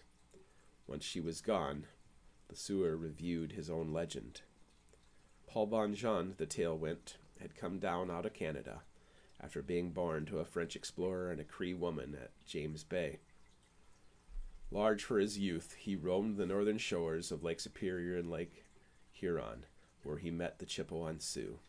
He spent a year there before crossing through the Wisconsin woods, where he finally found white trappers like Nicholas Perot. After a decade in the woods, the nomadic Bonjean settled at St. Ignace to practice living a civilized life. Something to that effect. Paul is a Canadian lumberjack. Pierre is a sniveling scholar. Lesueur returned to his business, tending to the next trader that came in. Many of the trappers came to the trading post to supply themselves for the coming winter, and the goods they purchased followed an expansion of the lucrative trade. During these interchanges, Lesueur gleaned more information. He learned that La Salle had pushed deep into the Mississippi River as one tribe relayed to another the extent of his progress, until news came to St. Ignace at the end of summer. Etienne Delhut, however, did not return to Lake Superior as planned. In fact, news from Montreal stated that the explorer had left New France to return to Paris to deal with personal issues, which left Lake Superior to Perrault. The new administrators in Montreal also seemed to have cooled tension between New France and New England, and the rumors of an impending war calmed, allowing the fur industry to grow even stronger. 2 hours later, Winona burst through the doors, clearly alarmed. "They're coming! They're coming! Hide me! Don't let them know I'm here."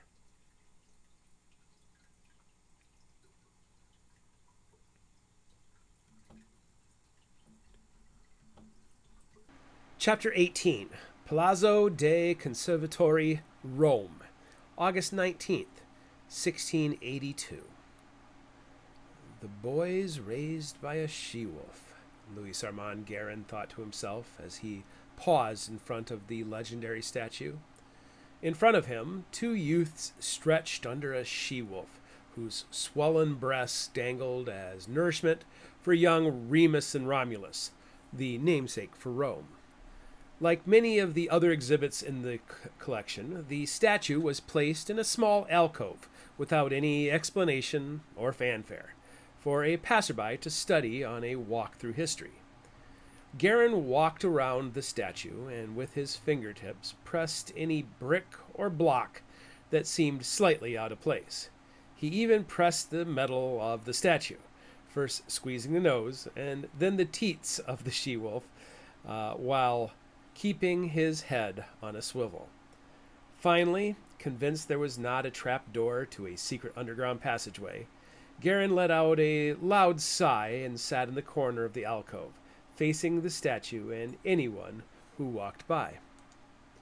Although 16, Guerin was small for his age, and tucked away in the corner, wearing the robes of a seminarian, he felt even smaller.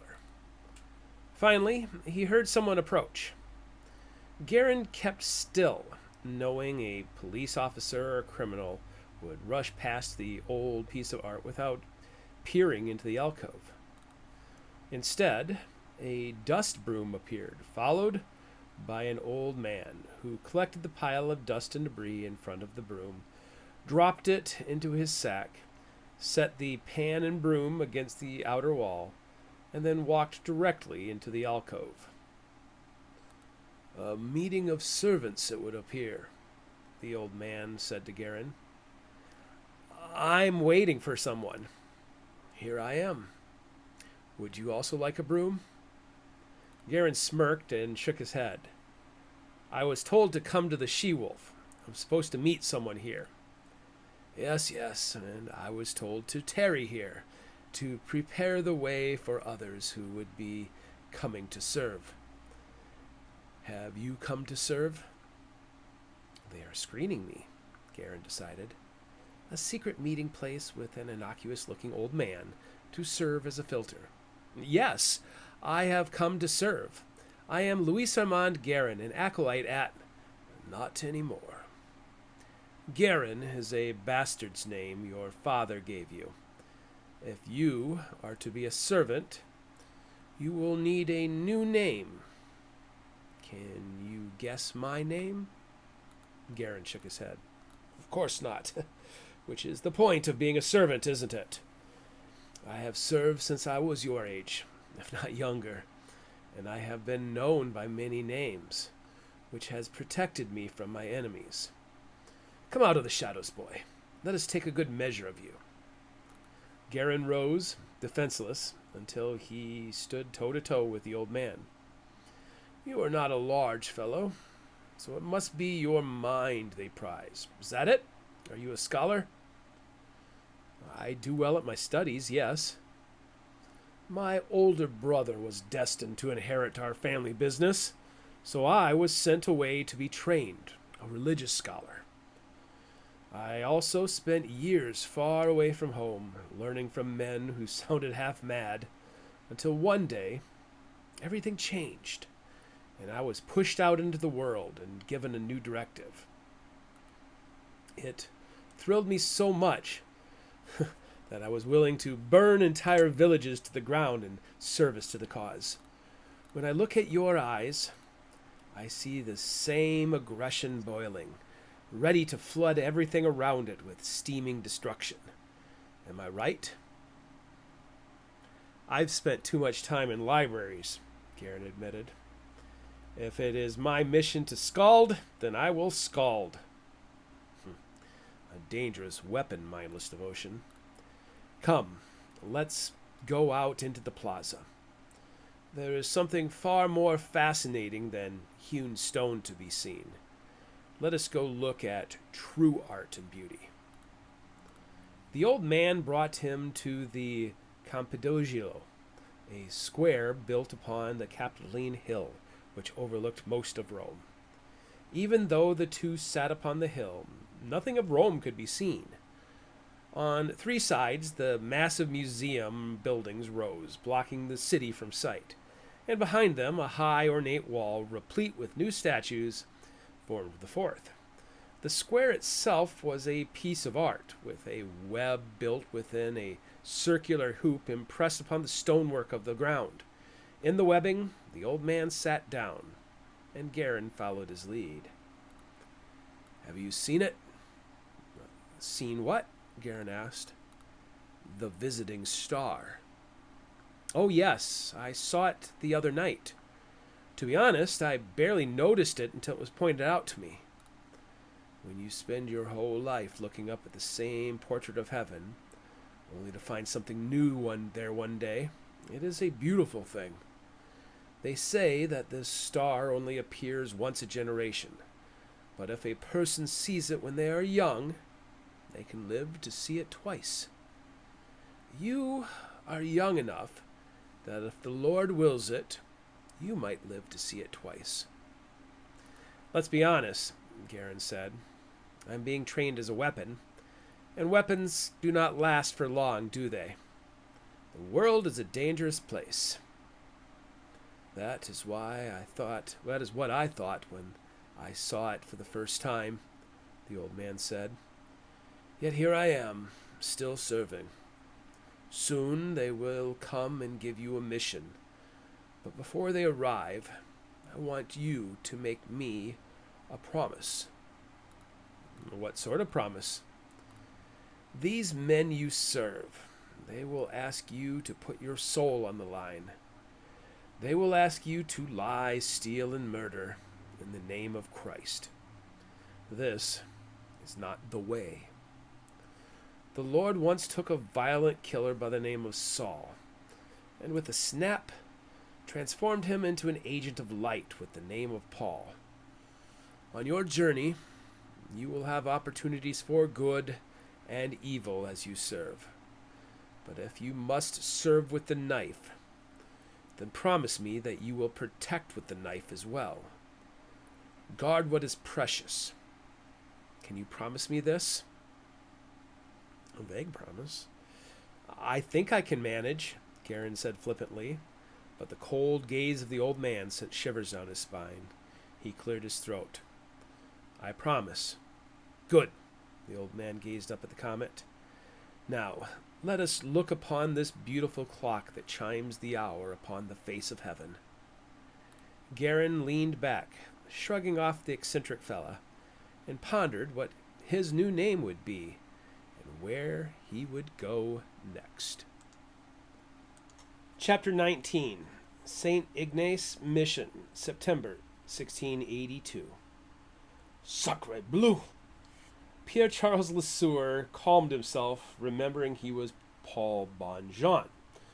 Looking down at the official document, Paul Bonjean read all about Pierre Charles Lesueur's illegal fur trading and nodded. No, I've not seen this man here. The visitor, Father Gravier, was a stout man in his early 30s. He'd put effort into his hygiene and attire, yet arrived at St. Ignace looking haggard and heartless. He was not the man Marquette had been. Father Gravier reached to take the piece of paper, but Lesueur put his hand on it. This denunciation, it's dated 1680. Why is this just being presented now? Father Gravier shrugged. It was believed that Lesueur was either with Father Joliet or Father Marquette on their expedition, or even stationed at the mission at Sault Ste. Marie. But when Joliet claimed he'd last seen the boy with Marquette, it became obvious he had forsworn his vows as a Donis and taken on the life of a woods runner. Didn't Marquette die in the Illinois territory? Lesueur fed him a misleading claim. Dysentery, apparently, Father Gravier repeated, Lesueur's own lie back to him. His grave was found on the eastern shore of Lake Michigan, a few hundred miles south of here. Joliet believes Lesueur would have been with him at this time, which is why we believe he is somewhere in the Michigan territory. In these parts, I deal mostly with seasoned licensed trappers, but many of the younger trappers head out into the Wisconsin territory. I remember the name Joliet from my time in the Wisconsin territory. Perhaps your missing Dane is with him. The Jesuit sighed. It took considerable effort to track down Monsieur Joliet. After Marquette's death, he vanished, only to be found again in Hudson Bay. Hudson Bay? Yes, that was 2 years ago, and based on his testimony, we came to the realization that Lesueur was either dead or likely was trapping illegally in the Great Lakes region. Is this man an ally or enemy? I will certainly remember the name. There is a guide by the name of Dubois. I heard he served Father Marquette after Joliet departed for Montreal. Your missing Dane would be with him somewhere on the Mississippi.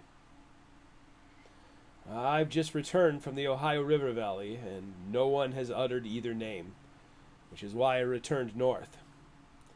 Lesueur slid the letter back to Father Gravier and also slid his own record book. You can inspect my accounts if you'd like. I've only been managing this post for the past year, but the book goes back several years. You should speak to Nicholas Perrault. He's the best trapper in these parts. He's working the south shore of Lake Superior near the Keweenaw Peninsula. He might be able to help you find your lost Dane. As if sensing danger, Winona rose from her chair and came and stood beside Lesueur at the counter, standing so tightly at his side that her hip rubbed against his. Without speaking, her icy stare made the Jesuit uneasy.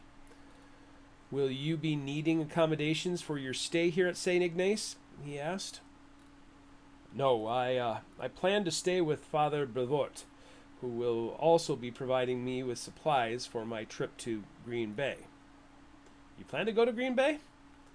Winter arrives sooner around here than it does in the east. Perhaps you should wait until spring. No, I've been asked to visit with the friendly tribes of the Green Bay to take stock of their strength following the recent conflicts with the Fox Indians. If you do go to Green Bay, just be wary. Chief Katiwa and the Fox Indians could see it as their sacred duty to kill Jesuits, who they believe are sorcerers. Nasty bunch, the Fox. I was told they were defeated. Defeated, yes, but they simply withdrew to the west along the border of the Iowa people, where they licked their wounds. Considering they believe the region is their original homeland, I doubt they will get too far or forget about their quest. If you do go to Green Bay for the winter, you'll be in my prayers, Father. Thank you, Monsieur Bongine. The priest left the post. A moment later, Lesueur turned to Winona. Could you keep an eye on him? Watch what he does and who he talks to. Make sure he does indeed go to Father Brevort's cottage. Is he an enemy? A threat, perhaps, but not an enemy. Winona nodded and walked out of the trading post. Once she was gone, Lesueur reviewed his own legend. Paul Bonjean, the tale went, had come down out of New France after being born to a French explorer and a Cree woman at James Bay. Large for his youth, he roamed the northern shores of Lake Huron and Lake Superior, where he met the Chippewa and Sioux. He spent a year there before crossing through the Wisconsin woods, where he finally found white trappers like Nicholas Perot.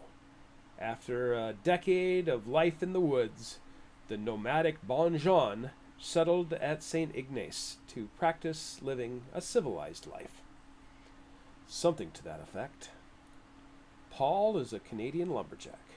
Pierre is a sniveling scholar. Lesueur returned to his business, tending to the next trader that might come in. Many of the trappers came to the trading post to supply themselves for the coming winter, and the goods they purchased allowed an expansion of the lucrative trade. During these exchanges, Lesueur gleaned more information. He learned that La Salle had pushed deep down the Mississippi River, and one tribe relayed to another tribe the extent of his progress, until news came to St. Ignace the end of summer. Etienne Delhut, however, did not return to Lake Superior as planned. In fact, news from Montreal stated that the explorer had left New France to return to Paris to deal with personal issues, which left Lake Superior to Perot. The new administrators in Montreal also seemed to have cooled tensions between New France and New England, and the rumors of an impending war calmed, allowing the fur industry to grow even stronger. 2 hours later, Winona burst through the doors, clearly alarmed. "They're coming! They're coming! Hide me! Don't let them know I'm here!" Chapter 20. St. Ignace Mission, 1682. After the visitors left, a strange silence existed between Winona and Lesueur, and not even the routine of their day could break it. She stayed huddled in the back room, tucked between two large crates, her eyes filled with apology and fear. Instead of pressing her about it, he closed the shop, went back to his cabin to retrieve a shovel, and an hour later he returned with a stolen map. He carried it and a lantern into the back room and sat down, placing the relic in the space between them. "This map is a noose around my neck," he began. "It was given to me by a man I believe to be my friend, Father Marquette, who was killed by another man looking to take it from him. Before he died, Marquette explained to me what it was and why men searched for it. He promised me that allies would seek it out, and now I wonder if I shouldn't just destroy it and be done with all of this. If I did that, I could keep on being Paul Bonjean and take you as a wife, and while we raise a family, this map could rot in the ground." He spread it out, unrolling it carefully on his meticulously clean floor, and used canned goods to hold down the four corners. "The men who came today have departed, so you can relax. They were not looking for you." "Of course they weren't," Winona hastily added. "Then what's troubling you?" "They were looking for you," she said flatly. He leaned back until his shoulders touched the stack of crates behind him. "Why would you say that?" "The Serpent Star was a signal to them that a time of great magic has come. It summoned them to perform their duties, finding the Wishwe and help him to fulfill the prophecy." Lesueur thumped 2 fingers against his chest. And you still believe I am this Wishwe, the Starman? Winona's eyes scanned him as if seeing him for the first time, and then she nodded. The Wishwe will come to fight the evil shapeshifter known as No Soul, for he has many names and many forms. This evil spirit rests in the earth, just below the surface, waiting to be woken so that he might fill the earth with his coldness again. He has secret servants who believe they will be rewarded by serving him, but he is the enemy of mankind, despite the lies these fools believe. The Wishwe is the only one who can contend with him, for he is a mighty warrior. To defeat this mighty warrior, he must wield a magic egg. A magic egg? Lesueur repeated, trying not to scoff aloud at what she said. She nodded solemnly. It is a weapon that can be used against No Soul, but is too powerful for the average man. The men who came here today are seeking the one who can wield it. He ignored her implications. Who were these men? They are a tribe without villages or lands. The wampum belts they carry give them access to any nation, village, or home. It is said they are an ancient people, as old as the Meskwaki, and even though their numbers are few, they are known by all. They call themselves the Peacemakers, for they come in times of conflict or ill omen, like the Serpent Star.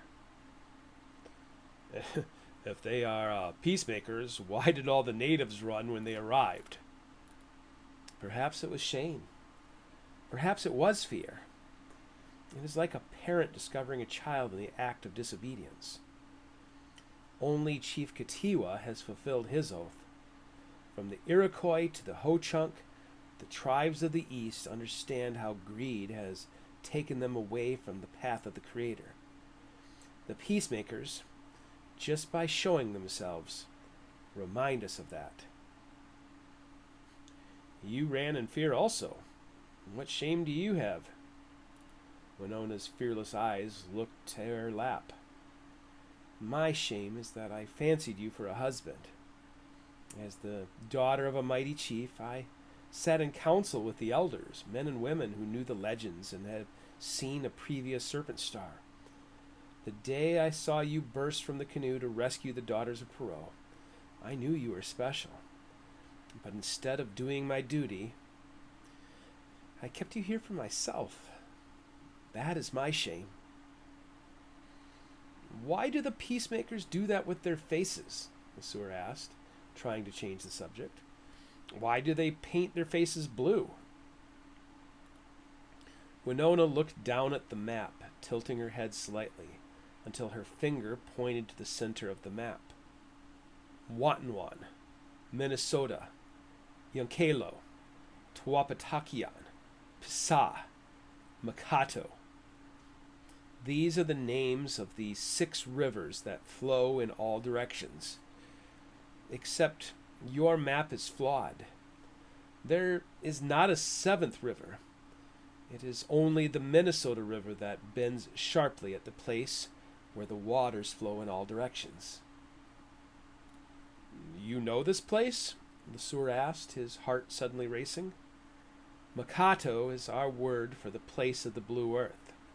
That is where they found the blue paint, she said, but then brought her finger far to the north.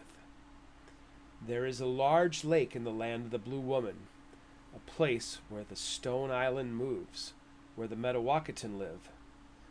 Once a year they travel south, camping along the edge of the haunted valley. The women and children are not allowed to enter this valley, but when the men return, they have the blue paint marked on their faces. The peacemakers taught them this long ago, and have visited the land of my people, who now spread out over the lands, seeking the Wishwe. Are both tales about the Philosopher's Stone? This map came from the east, far across the big waters of the Atlantic. It was made by a foreigner to your lands about a fabled location and a sacred treasure. Yes, the sacred treasure is the white egg, found at the place where the waters flow in all directions. The Makato, the blue earth. LeSueur shook his head. All this time I've had this. You've been the answer to the riddle? How could I tell you this when you've never shown it to me? And you were hiding from the peacemakers because you were supposed to bring me there? If you are the Wishwe, the elders need to know. And if I'm not? LeSueur asked.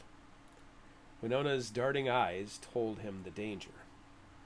Then how do we know if I'm the Wishwe without making a spectacle of ourselves?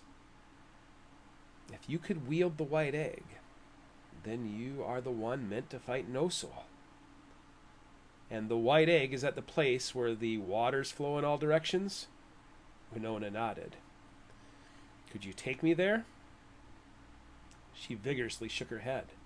No, the Metawakaton are gathering there now. Under the Serpent Star, it is likely all the tribes have gathered, including my father.